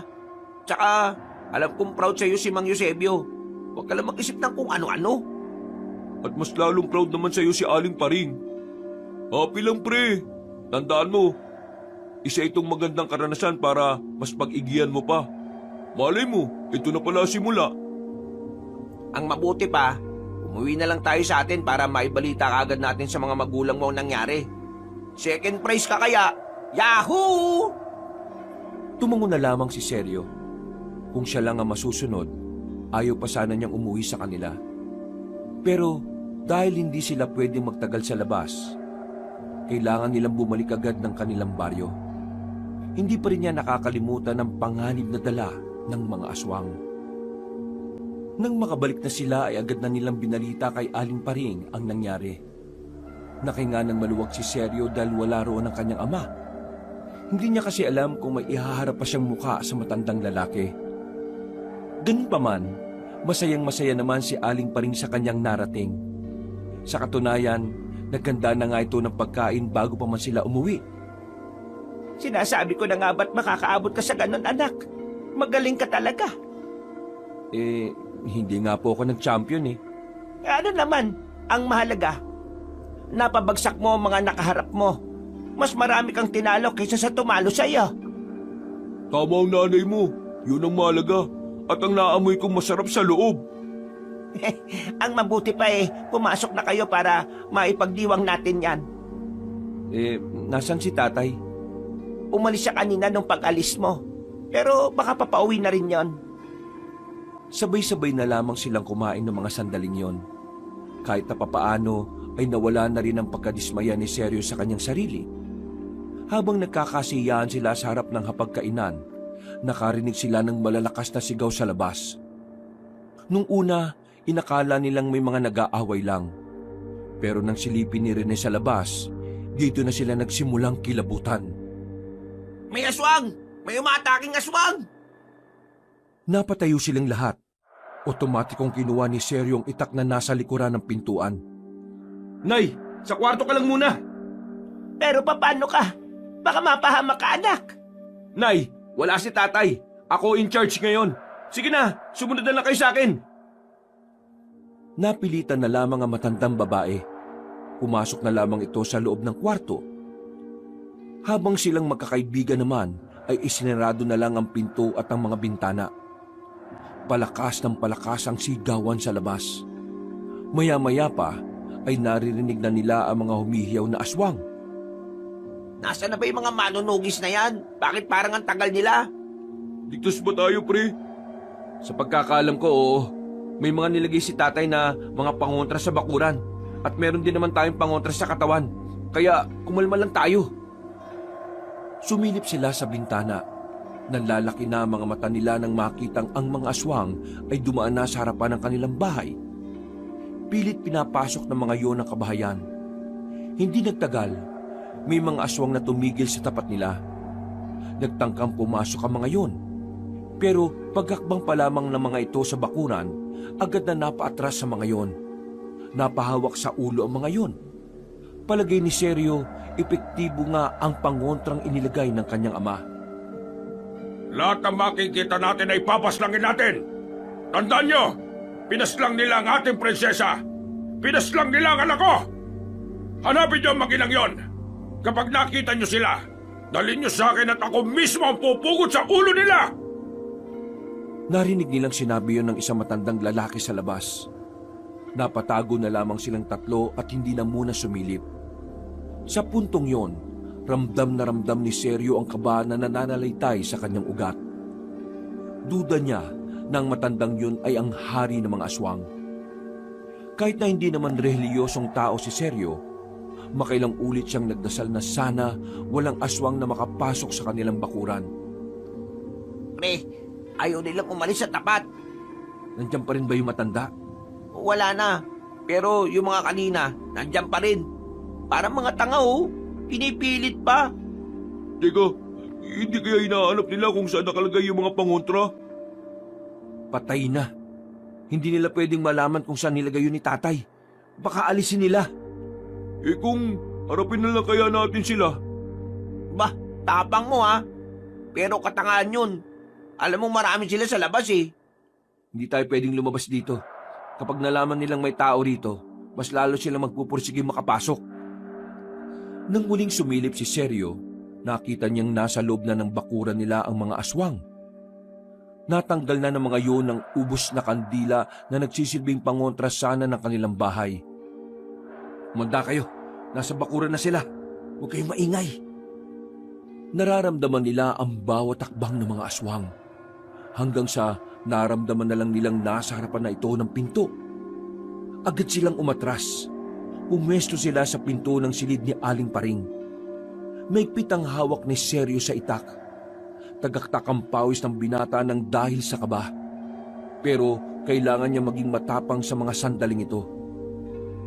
Hindi nagtagal, nawasak na mga aswang ang pagkakasara ng pintuan. Bumungad ang mga pangit na nilalang sa labas. Agad na pumasok ang mga yon. Subukan niyo lumapit! Mapapatay ko kayo! Lumundag ang isang aswang. Tinagayo ni Seryo pero hindi niya tinamaan dahil sa kalamyaan niya. Nang hinawakan siya ng aswang na yon, bigla na lang itong umiwas sa kanya. Mga kumag, may pulseras kami oh! Nagulat na lamang ang tatlong binata nang humaba ang dila ng mga aswang. Pinigtal ng mga dilang ito ang suot-suot nilang pulseras. Dahil dito, tuluyan na silang nawalan ng proteksyon. Sira ulo mo kasi! Bakit mo kasi sinabing may pangontra na tayo? Akong bala, sa likod lang kayo. Humarang si Seryo sa dalawa niyang kaibigan. Inamba nito ang hawak-hawak ng itak. Nang umatake ang isang aswang, ay kagad niya itong tinaga. Malamya pa rin ang pagkakahataw niya dahil sa kaba. Nang makita niyang lulusob na ng sabay-sabay ang mga yon, bigla na lamang dumating si Mang Eusebio. May dala-dala itong katana. Napanganga silang tatlo nang makita nila kung papaano kinalaban ng kanyang ama ang mga aswang. Kitang-kita ang pagiging bihasa na matandang lalaki. Ayos lang ba kayo? Oo, ayos lang kami. Nasaan ang nanay mo? Nasa loob po. Paano nakapasok ang mga yan? Pinigtal nila ang pulseras namin.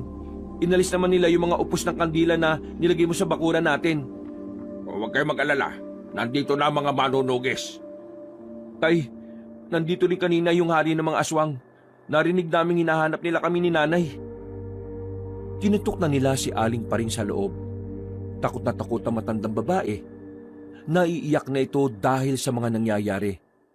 Sumama kayo sa akin. Dadaling ko kayo sa kampo namin. Doon din dadalhin lahat ng pamilya ng mga manunugis. Bilis! Bilis! Tito, paano naman yung mga pamilya namin? Ganito na lang. Kapag natid na natin si Paring sa kampo, sasama kayo sa akin ulit para puntahan naman ang pamilya ninyo. Babalik pa kayo? Diyos ko naman. Kailangan nandito pa ang mga aswang. Magiging maayos lang kami, Nay. Magtiwala lang kayo kay tatay. Hindi na sila nagtagal sa bahay na yon. Bago sila umalis, dumakot pa ng 5 Shanghai sa lamesa si Abong. Habang naglalakad sila patungo sa kampo, kitang-kita nila ang mga nagkakagulong manunugis at aswang. Tay, kailangan kanila rito. Mas maganda sigurong kami na lang ang maghahatid kay nanay. Sigurado ka bang kakayanin niya? Kailangan namin kayanin, Tay. Sa ngayon, hindi pwedeng kami ang dapat mong unahin. Mas kailangan ka ng mga tao. Sige, aasahan kita. Mag-iingat kayo. Mag-iingat kayo, Eusebio. Isang pagtango na lang ang naitugo ng matandang si Eusebio. Pero sa oras na yon, hindi magiging madali para kina Seryo ang magiging kapalaran nila.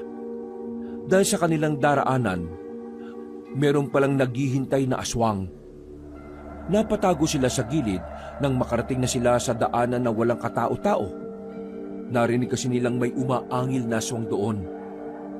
Kapag nasiguro kong isang aswang lang ang nandito, papatayin ko na lang. Sigurado ka ba? Ang lamayangan ng mga taga mo kanina. Kanina yun. Malakas na loob ko ngayon. Maya-maya pa, nakita na rin nilang lumabas ang naririnig nilang aswang. Isa itong matandang babae. Mukhang katatapos lang makapagpalit ng anyo. Tumingin-tingin muna si Seryo sa gilid. Wala siyang nakikitang ibang aswang. Kaya naman lumabas na siya kagad para harapin ang matandang aswang na yon. Lumusob agad sa kanya ang matanda. Uminga siya ng malalim. At sa wakas, may lakas na ang paghataw niya ng itak. Tinamaan ang matandang aswang sa liig at agad namang itong namatay. Magdidiwang na sana si Seryo, kaso ang hindi niya alam, may mga nakatagong aswang pala sa itaas na mga puno. Takbo! Agad na inalalayan ni Abong at Rene ang matandang si Paring, habang si Sergio naman ay nagpahuli sa pagtakbo para bugawin ang mga aswang na humahabol sa kanila. Hindi na nakatiis pa si Abong. Pinasan na nito sa likod ang ina ni Sergio. Nalagpasan naman na nila ang mga aswang. Ang kaso nga lang, pagdating nila sa kanto, meron din palang mga nag-aabang doon. Nawiwindang si Sergio kasi ganun karami ang mga aswang na nagpunta sa baryo nila. Patay na! Nakapalibot na silang lahat sa atin! Akong bala, dikit-dikit lang tayo. Mabuti na lang, biglang dumating ang iba pang manunugis. Pinagtititira ng palaso ang mga yon. Agad naman bumulagta ang mga aswang. Nakahinga sila ng maluwag. Buong akala nila ay magiging hapunan na sila ng mga halimaw na nilalang. Kinuha sila ng mga manunugis at dinala sa kampo. Pero umalis din ang mga binata roon at iniwan si Aling Paring. Sa puntong ito, meron na rin daladalang itak si Rene at Abong. Handa na sila makipaglaban kahit na mas pinangungunahan na sila ng kaba. Kakayanin ba natin to? Natatakot din ako, pero kailangan natin kayanin. Kailangan natin makarating sa pamilya nyo. Kasi kung hindi, baka mahuli na ang lahat. Teka, may aswang sa gilid-gilid! Natumba pa sila sa gilid nang magmadali silang magtago. Dahil doon ay nakalika sila ng ingay. Dahilan para matuon ang atensyon ng aswang na naglalakad. Nakatakip lamang sila ng bibig ng mga sandaling yon. Kabadong malala. Namamawis na ang kanilang palad. Dumudulas na sa kamay nila ang hawak na itak. Nagulat na lamang sila nang hawiin ng aswang ang pinagtataguan nilang halaman. Mabilis silang umalis doon. Nagpunta sila sa gitna ng daan. Habang ang mga aswang naman ay tila takam na takam sa kanila. Naglalawa na ang mga laway nito sa bibig. Sabay-sabay kaya nating atakihin. Magandang ideya nga yan! Lusob! Lumapit sila sa aswang. Paghataw nila ng itak, dumulas lang yon sa kanilang kamay. Nanlalaki ang mga mata ng aswang, pero kinabahan na sila nang makita ang nakakatakot ng ngiti ng mga ito. Patay! Ayan na! Lumundag ang aswang sa kanila. Mabuti na lang ay nakailag ang tatlo. Nang makakuha sila ng pagkakataon, sinipa ni Sergio ang aswang sa likod. Sinundan naman yon ng suntok ni Rene. Habang si Abong naman, sinampal niya ng malakas. Nang mapansin nilang nahilo ng bahagya ang aswang, agad-agad nilang kinuha ang itak. Sa sunod na paglusog ng aswang sa kanila, dahil medyo nahihilo pa ito, nagawa na nila itong patamaan ng taga. Gumewang-gewang ang aswang, hanggang sa hindi na pinatagal pa ni Sergio ang buhay nito. Tinaga niya yon sa dibdib at sinundan pa ng taga sa leeg. Agad din namang bumagsak ang aswang. Hingal na hingal ang tatlo kahit na isang aswang lang ang nakalaban nila. Hindi rin naman yon malakas gaya ng kinakalaban nila Mang Eusebio. Nandiyan na yung iba, tago muna! Dali-dali silang tumungo sa likuran ng isang bahay na wala na rin katao-tao sa loob. Pansamantala na muna silang tumigil doon. Nagkakalat na kasi ang mga aswang sa parting yon ng kanilang lugar. Hindi pa rin ako makapaniwala na nangyayari ito. Pero mas hindi ako makapaniwala na ganun kagaling si Mang Eusebio. Kaya nga kakaiba pre. Hindi ka ba umangas tatay mo? Ang galing kaya. Malamang humanga. Yun din ang unang pagkakataon na nakita ko siyang lumaban eh. Ang lupit. Alam mo pre, mahal ka ng tatay mo. Hindi lang niya pinahalata sa'yo. Eh sana nga maramdaman ko na rin. Kanina pagkatapos ng laban mo, nandun siya. Ha? Anong nandun? Eh hindi ko nga nakita eh. Doon sa bilyaran? Nandun siya pre, nanood siya. Wala umpisa ng laban mo, pinanonood ka niya. Yung buko juice na binigay ko sa'yo, siya bumili nun. Ang sabi niya sa amin, painumin ka raw namin para kumalma ka. At sabi niya, ayos lang daw na natalo ka. Dahil nakita naman talaga niya na magaling ka eh. At ginawa mo makakaya mo. Tama si Rene. Mahal ka ng tatay mo, pre. Hindi naman siya siguro manonood at maglalaan ng oras sa laban mo kung hindi ka niya mahal. Ha? Totoo ba yan? Baka tinatarantado niyo lang ako ha? Totoo nga! Tingin mo gagawa kami ng ganitong kwento? Eh di nagalit sa amin ng tatay mo. Aminin mo na, pre. Mahal na mahal mo rin ang tatay mo. Alam mo ito, sisermonan muna kita ha, kahit na nasa gitna tayo ng panganib. Pre, naiintindihan kita at naiintindihan ko ang tatay mo. Siguro, hindi naman talaga gusto ng tatay mo na iwanan mo ang bilyar eh. Ang gusto lang niya, unahin mong palakasin ang sarili mo. Yung kakayanin mo nang tumayo sa sarili mong mga paa. Kasi, hindi naman nabamboy na nasa tabi natin ng tatay natin eh, para protekta ng pamilya natin. Siguro, gusto lang niyang matuto ka sa buhay. Para kung sakaling wala na siya, ikaw ang puprotekta sa nanay mo. Oo na, oo na. Gagi! Huwag ka namang sumigaw! Oo na. Tama naman ang lahat ng sinabi niyo eh. Naiinis lang ako. Kasi kung kailan naiintindihan ko ng lahat, nasa ganitong sitwasyon tayo. Kaya nga dapat makaligtas tayo dito. Kasi pagtapos nito, dapat maging maayos na kayo ni Tito.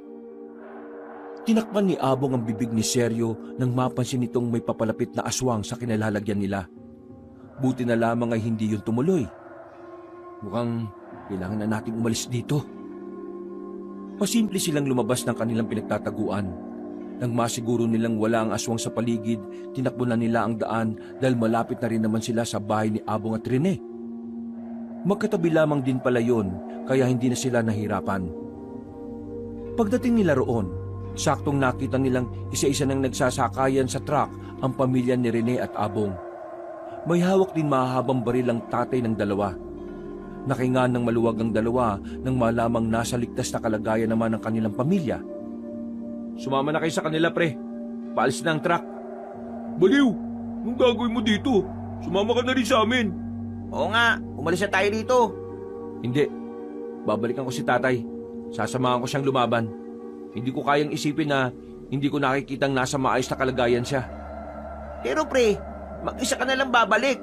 Pambira ka naman oh. Bahala na. Basta kayo, umalis na kayo. Sumama na kayo sa pamilya ninyo. Sige na pre, pakiusap. Rene, paalis na sila oh. Pre, mag-ingat ka ha. Pangako mo, mabubuhay ka ha. Ngumiti na lamang si Seryo. Agad namang umalis ang dalawang binata sa truck. Sandaling nakipag-usap si Rene at Abong sa pamilya nila. Pero napakamot na lamang sa ulo si Seryo nang makitang bumalik ang dalawa at tuluyan ang umalis ang truck. Uy, pambira naman. Bakit ba kayo bumalik? Nagpaalam na kami sa kanila, pre. Hindi ka namin kayang iwan eh. Hindi talaga, pre. Ano bang ginagawa nyo? Pamilya nyo yun, mga pre. Dapat yun ang pinili nyo. Makakaligtas na sila. Pero ikaw, nasa panganib ang buhay mo. Kaya sasamahan ka namin hanggang dulo. Oo na, sige na. Wala naman na ako magagawa eh. Balikan na lang natin si tatay. Hindi na sila nagsayang ng oras. Tumakbo na sila paalis. Tinumbok na naman nila ang daan. Mga ilang sandali lang, nakita na nila ang mga nagkakagulong aswang at manunugis. Nasilayan din nila ang mga nakahandusay na katawan sa lapag. Mga bangkay ng aswang, pati na rin ang pinaghalong manunugis at ilang sibilyan. Grabe ang ginawa nila. Noong mga sandaling yon, tila nakaramdam ng konsyensya ang binatang si Seryo. Pakiramdam niya, kaya namatay ang mga kalugar nila ay dahil sa pagpaslang niya sa prinsesa ng mga aswang. Napatulala na lamang siya. Buti na lamang ay agad siyang tinapik ni Rene sa balikat. Uy, hindi mo kasalanan ng mga nangyayari ngayon, no? Alam kong yun ang iniisip mo. Kalma ka lang. Wala kang ginawang mali. Kahit ako, poprotektahan ko rin ang nanay ko sa ganong sitwasyon. Cheer up, pre! Uy, sa likod! Tinulak ni Abong ang dalawa nang makitang may aswang na papalapit. Mabilis ito kumpara sa mga naunang aswang na nakalaban nila. Pero ang maganda sa nangyari, nagawang salagin ni Abong ang kalmot ng aswang gamit ang itak. Mga pre, focus tayo. Nandito tayo sa parting maraming aswang. Sige, copy! Hinarap nilang tatlo ang aswang na yon. Agad naman nila itong napaslang. Pero bigla na lang may mga dumating na mga tatlong aswang. Itsura pa lang ng mga yon, alam na nilang mas mababangis ito. Pero sa pagkakataong ito, bumubuo na ang kanilang loob. Desidido na silang isugal ang kanilang buhay para lamang matalo ang mga aswang. Nagsimula ang laban. Maging sila ay kinakaya rin nilang tapatan ng mga aswang kahit na wala naman silang karanasan. Marahil sa mga sandaling ito, nagsisilbi nilang lakas ang konsepto ng kapayapaan. Na kahit hindi nila alam ang kahantungan ng oras na yon, patuloy nilang hinahataw at winawasiwas ang kanilang mga sandata. Kaya pa mga tol? Kayang-kaya pa. Malayo to sa bituka, pre. Sa akin malapit, pero malaga, malayo sa mukha ko. Nagdikitan silang tatlo. Dadalawang aswang na lamang ang kanilang kalaban sa mga pagkakataong ito. Mabubuhayan na sana sila ng loob. Ang kaso nga lang, may mga dumating na naman panibago. Walang niyang mga aswang to. Habang nababawasan, lalong dumadami. Kailangan natin kasing mas bilisan ang pagpasla sa kanila para makausad kagad tayo. Maipon sila ng maipon kapag mabagal tayo eh. Kaya pa to. Kakayanin natin. Kakayanin natin to. Napalingon sila sa gilid. Tila nagdingning ang pag-asa sa kanilang kalooban nang makita nila si Mang Eusebio. Kasama nito ang ilang manunugis na kagaya nila ay sugatan na rin. Ay! Magaling ang pinakita ninyo. Lalo ka na, seryo. Lumapit si Mang Eusebio sa anak niya. Tinapik nito sa balikat ang binata. Sa unang pagkakataon, naramdaman niya ang pagiging proud ng kanyang ama. Nakalimutan na niyang nasa gitna pala sila ng labanan ng mga sandaling yun. Tila natuon lang ang atensyon niya sa tuwa. Lihim siyang napangiti. Hindi pa tapos ang laban. Wala pa tayo sa kalahati. Sa kasamaang palad nagsisimula pa lang tayo. Kaya ihanda niyo ang sarili niyo, ha? Mas magiging madugo mga susunod na sandali. Ayos! Ngayong nandito na mga kasama natin, tingin ko, mas gagaling na ako. Tay, panoorin mo kung gaano ako kagaling. Malamang magaling ka. Sino bang tatay mo? Pumorma na sila nang makitang naghanda na rin ang mga aswang sa kanilang paglusob. Hindi nagtagal, dinumog na sila ng mga yun. Nang makita nila seryo kung gaano kahuhusay ang mga manunugis, tila nakadagdag yun ng kanilang moral. Lalong-lalo na si Seryo na manghang-mangha kung papaano kumilos ang kanyang ama. Oh, kala ko ba ipapakita mo sa akin ang galing mo? Ano na? Maghintay lang kayo, tay! Biglang umabante ang binatang si Seryo. Hinarap nito ang mga aswang na parang walang nararamdamang kahit na anong takot. Ginaya nito ang galaw ni Mang Eusebio, bagay na nakapagpamangharin sa ibang manunugis. Napatango na lamang sa kanya ang kanyang ama. Nang maramdaman niya ang pagpuri ng ama, mas lalo pa siyang ginanahan ng mga sandaling yon.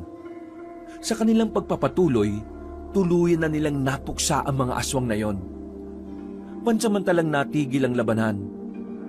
Minabuti ni Mang Eusebio na tumungo na muna sa lugar kung saan maaari nilang gamutin ang iba nilang kasama na sugatan. Agad silang tumungo sa isang bahay na inabandona na rin. Malaki-laki yon kaya doon na muna sila nagpahinga. Habang ang iba namang walang galos ay nagbantay sa paligid. Seryo, tulungan nyo kami na asikasuhin ang mga sugatan, ha? Kailangan malinisan ang mga sugat nila. Marumi ang kuko ng mga aswang Madaling may impeksyon ng mga sugat nila. Sige po, tay. Mga pre, tara. Naging aliggaga ang tatlong binata ng mga sandaling yon. Marami-rami ang mga sugatan. Kahit na hindi naman malubha ang mga yon, mas inuna na muna nila ang mga yon kaysa sa sarili nilang mga galos. Makalipas lang ang ilang minuto, natapos na rin sila. Pinapasok ni Mang Eusebio ang mga kasama nilang sugatan, habang sila naman ang mga nasa bakuran. Nung oras na yon, ay nalapatan na rin sila Seryo ng paunang lunas ang kanilang mga sugat. Umatras ang ibang aswang, pero hindi tayo pwedeng makampante. Hanggang ngayon hindi pa rin namin makita ang hari nila. Pwede na muna kayo magpahinga rito. Pre, dito na muna kami ni Abong para makapag-usap kayo ng tatay mo. Ha? Sige. Umalis ang dalawa. Naiwan na lamang ang mag-ama sa gilid ng bakuran habang nagbabantay sa paligid. Narinig ni Seryo ang buntong hininga ng kanyang ama. Pero Nakita niya itong tila may saya sa muka. Napukaw ang atensyon niya sa pana at palaso na nasa likuran ng kanyang ama. Napansin niya kasi roon ang letrang Y sa buntot ng palaso. Ikaw? Ikaw yung may-ari ng palaso na yan? Bakit? Nakilala mo ba ang palasyo na to? Opo. Yan yung ginamit na palaso nung pinana yung prinsesa ng aswang kaya ako nakaligtas eh. Kayo ba yun, Tay? Oo, ako nga. Nagro-ronda ako noon. Buti na lang, kilala ko ang boses mo, kaya nahanap kaagad kita. Sandaling hindi nakapagsalita si Sergio. Hindi niya alam kung anong mararamdaman niya. Sa kanya lang napagtanto na totoo pala talagang may pakailam ang kanyang ama sa kanya.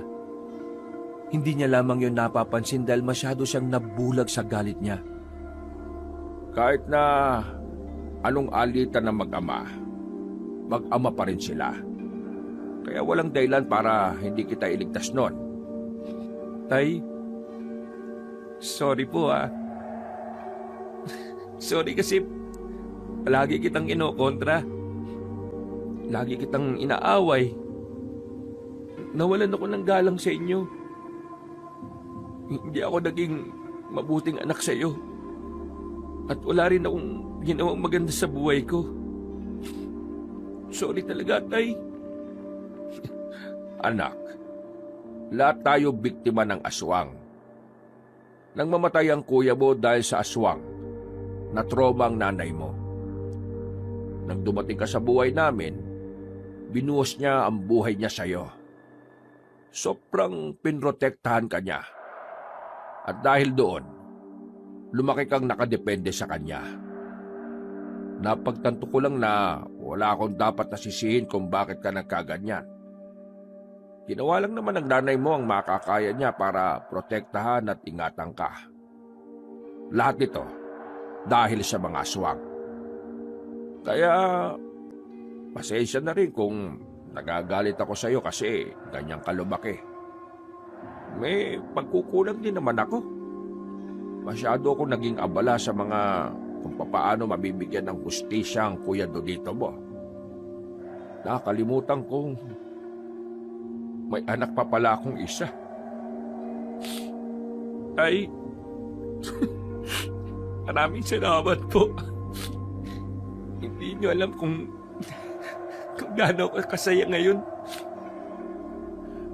Noong ko pa ito dapat ginawa eh. Pero bulag lang ako sa kagustuhan kong maging kasing tapang at tibay mo ako. Kahit na alam ko naman na may sarili kang buhay at kapalaran na gusto mong tahakin. Seryo, anak, kapag natapos na ang labanan na ito, gawin mo kung anong gusto mo. Huwag ka mag-alala.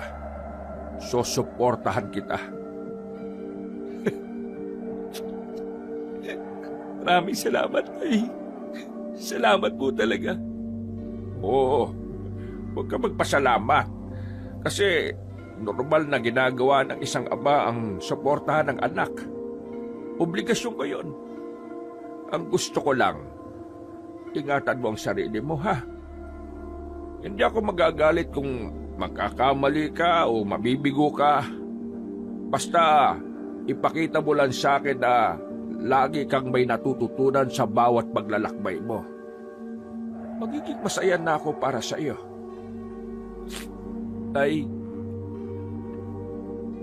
gusto ko maging katulad niyo eh. Gusto kong maging manunugis. Gusto kong lumakas at maging matatag. Pwede ka naman maging malakas at matatag kahit hindi ka maging manunugis. Ayaw kong sundan mo ang yapak ko. Ayaw kong malagay ang buhay mo sa panganib habang buhay. Pero gusto kong protektahan si nanay eh. Kayong dalawa. Kasi alam ko darating ang araw, ako na ang poprotekta sa inyo. Ngayon pa lang, ubusin na natin itong mga pesteng aswang na ito para hindi na darating ang araw na kailangan mong lumaban para sa amin. Gusto namin kasi ng nanay mo magkaroon ka ng mapayapang buhay kasama ang magiging pamilya mo. Inakbayan ni Mang Eusebio ang kanyang anak. Umakbay na rin si Sergio dito. Para sa binata, tila may nangyaring himala sa mga oras na yon. Sa gitna ng kaguluhan, madali nilang napatawad ang bawat isa. Bagay na mas lalong nagpapagaan sa kalooban ni Sergio. Sabik na siyang ipaalam sa kanyang ina na nagkasundo na sila ng kanyang ama. Lumipas sa mga oras, wala ng mga umataking aswang. Ang sabi ng iba nilang kasama na rumoronda, hindi na nila namataan ang hari ng mga aswang sa baryo. Umalis na rin ang ibang aswang. May tuturing nilang tagumpay ang laban na yon. Pero hindi sila dapat agad magdiwang. Batid nilang lahat na ang laban na yon ay magkakaroon pa ng kasunod. Ang laban na kung saan maari nilang ikamatay lahat. Kinaumagahan, tumambad sa kanila ang mga bangkay sa kung saan-saan. Umabot sa 30 katao ang namatay. Hindi naman bababa sa 70 ang namatay sa mga aswang. Inipon nila ang katawan ng mga aswang at inilagay sa malalim na hukay. Sabay-sabay nilang sinunog ang mga yon at nagsagawa ng isang dasal. Pagkatapos, tinabunan na nila ulit ng lupa ang abo. Dakong 8:00, inasikaso na nila ang mga may pinsala. Inilibing na rin nila ang mga taong namatay dahil sa madugong labanan na yon. Seryo, mauna na kayo sa kampo anak ha. Magpahinga na muna kayo ron. Aasikasuhin lang namin ang mga nandito. Pero, paano kayo? Susunod ako ron kapag maayos na ang lahat dito. Isa pa, ihintayin ko pa rin ang pagdating ng iba pang manunugis. Sige tay, hihintayin ka namin ni nanay ha. Tinapik na lamang ni Sergio ang balikat ng kanyang ama at saka naglakad na rin paalis. Nang dumating sila sa kampo, agad na niyakap ni Sergio ang kanyang ina.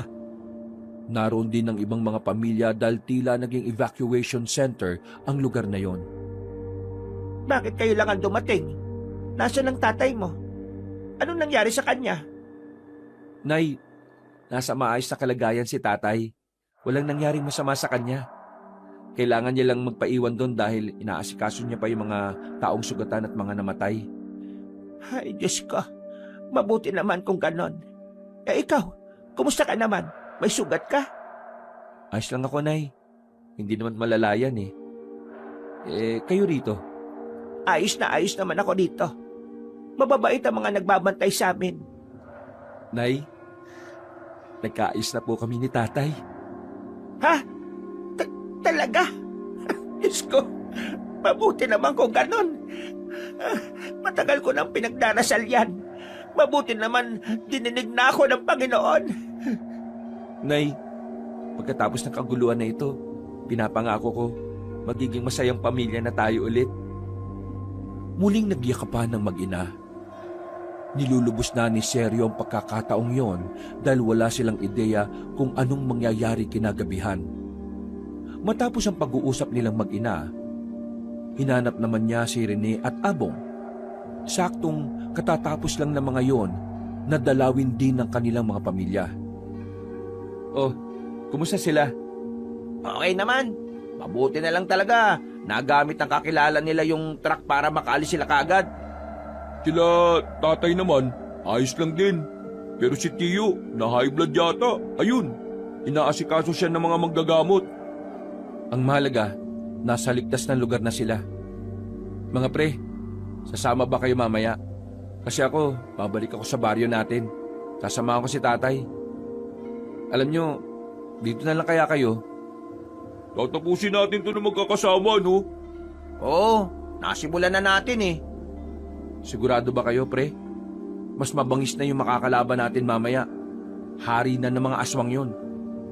Di pa rin! Ako rin, di pa rin.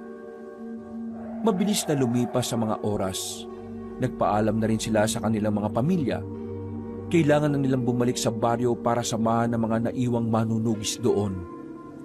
Kasama nila Sergio ang mga bagong manunugis na dadagdag sa kanilang hanay. Ilang minuto lang, nasa baryo na rin sila. Parang naging abandonadong baryo na ang itsura ng lugar at wala ng mga tao sa kabahayan. karamihan sa mga yon ay nag-alisa na. Wala na tayong oras. Kailangan na natin pumwesto. Paparating na sila. Seryo, sumama kayong tatlo sa akin. Mga kasama, ihanda natin ang mga sarili natin. Nalalapit na ang tunay na laban. Sabay-sabay na sumagot ang mga yon at tinawag na kapitan si Mang Eusebio. Tay, kapitan ka na pala? Nakita namin ang katawan ng kapitan namin kanina. Brutal siyang pinatay.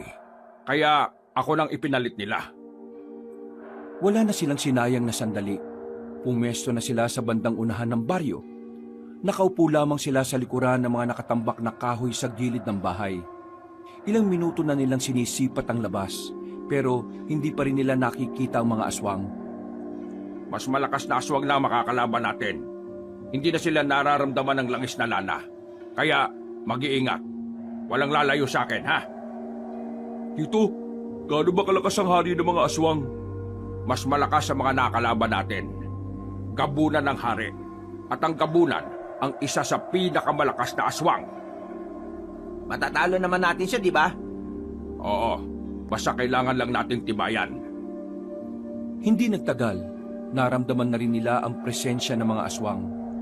Kusang nagtindigan ng balahibo ni Seryo ng mga sandaling yon. Tingin niya dahil yon sa hari ng mga aswang.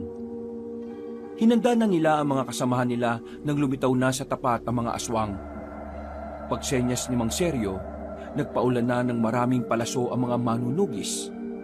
Meron silang mga tinamaan, pero mas marami ang nakailag dahil maliliksi ang mga bagong aswang na nakalaban nila. Pagkatapos, nakita na lamang nila ang hari ng mga aswang na nasa bubungan ng bahay. Sinubukan nilang patamaan ng palaso yun, pero madali lang itong nakailag. Ubusin ang mga taong yan! Wala tayong ititira! Kumalat na ang mga aswang. Nagsimula na rin ang labanan sa pagitan ng dalawang panig.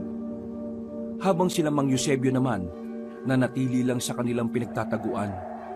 Naghihintay lamang sila ng tamang pagkakataon para harapin ang hari.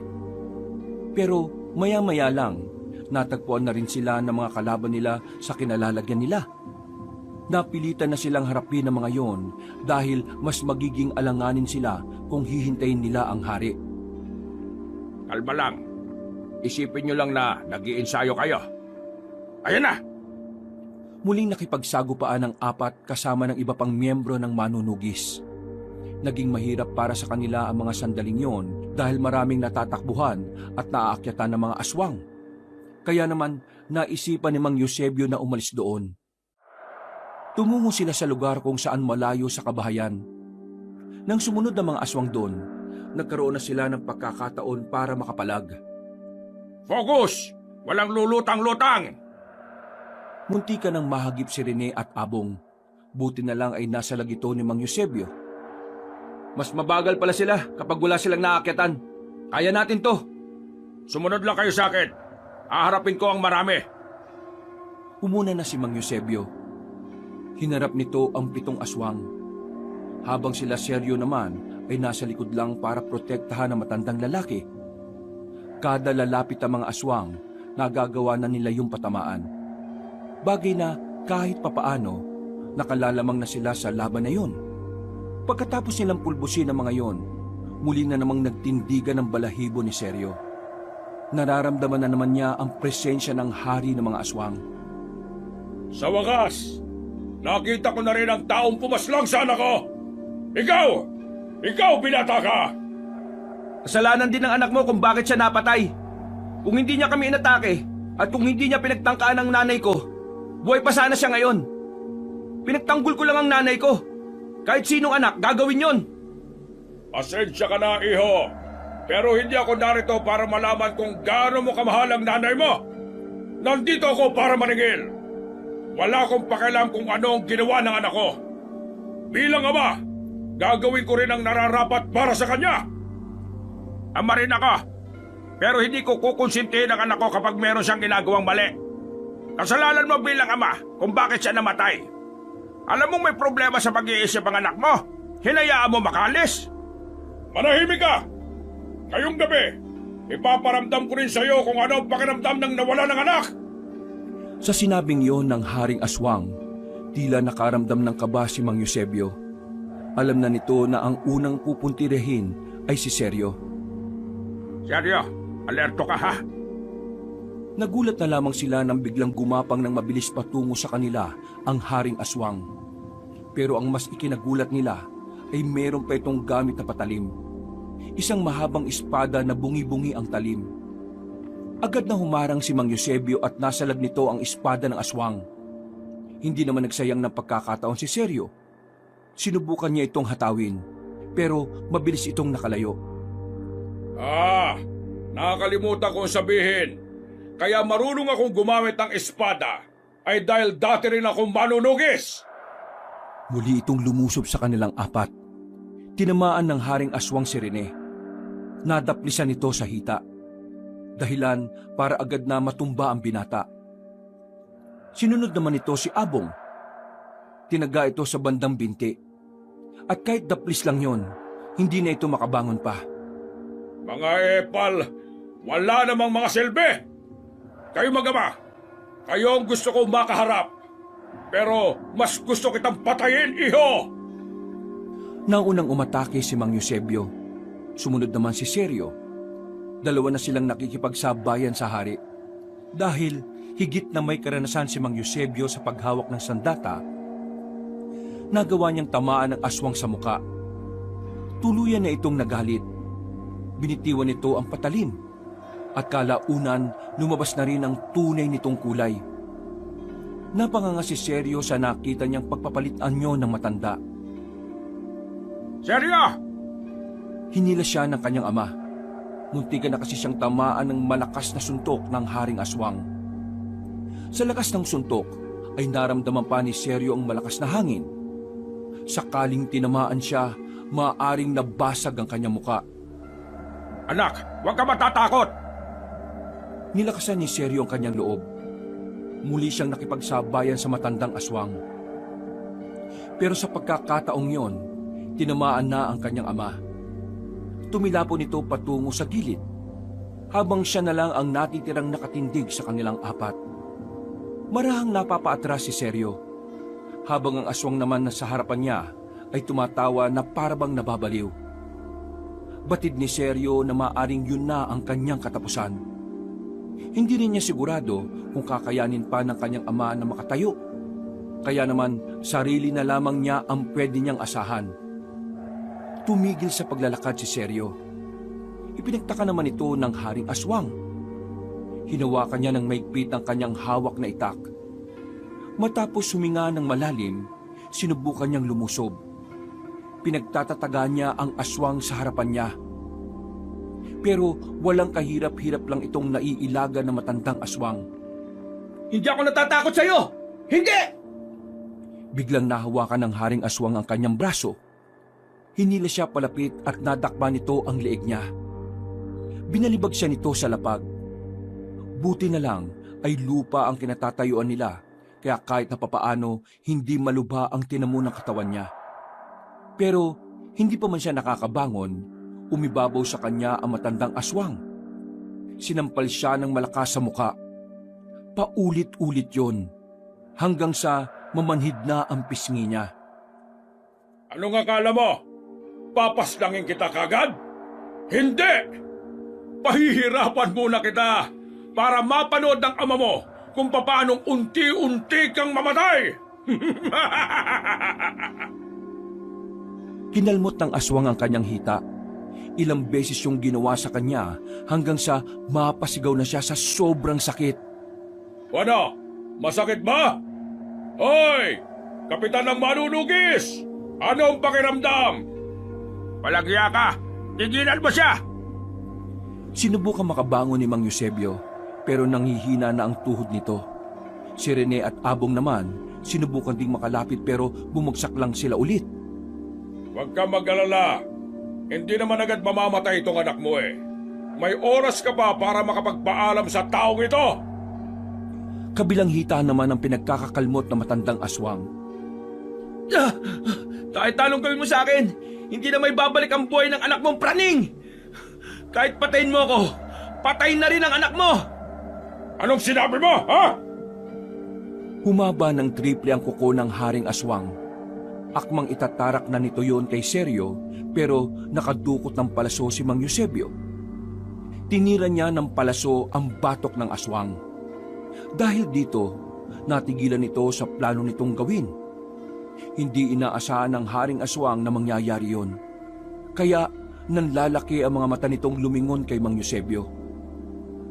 Haring Aswang ka lang, pero walang espesyal sa'yo para matakot kami sa'yo. Malakas ka lang pero wala kang isip. Seryo anak, gawin mo na!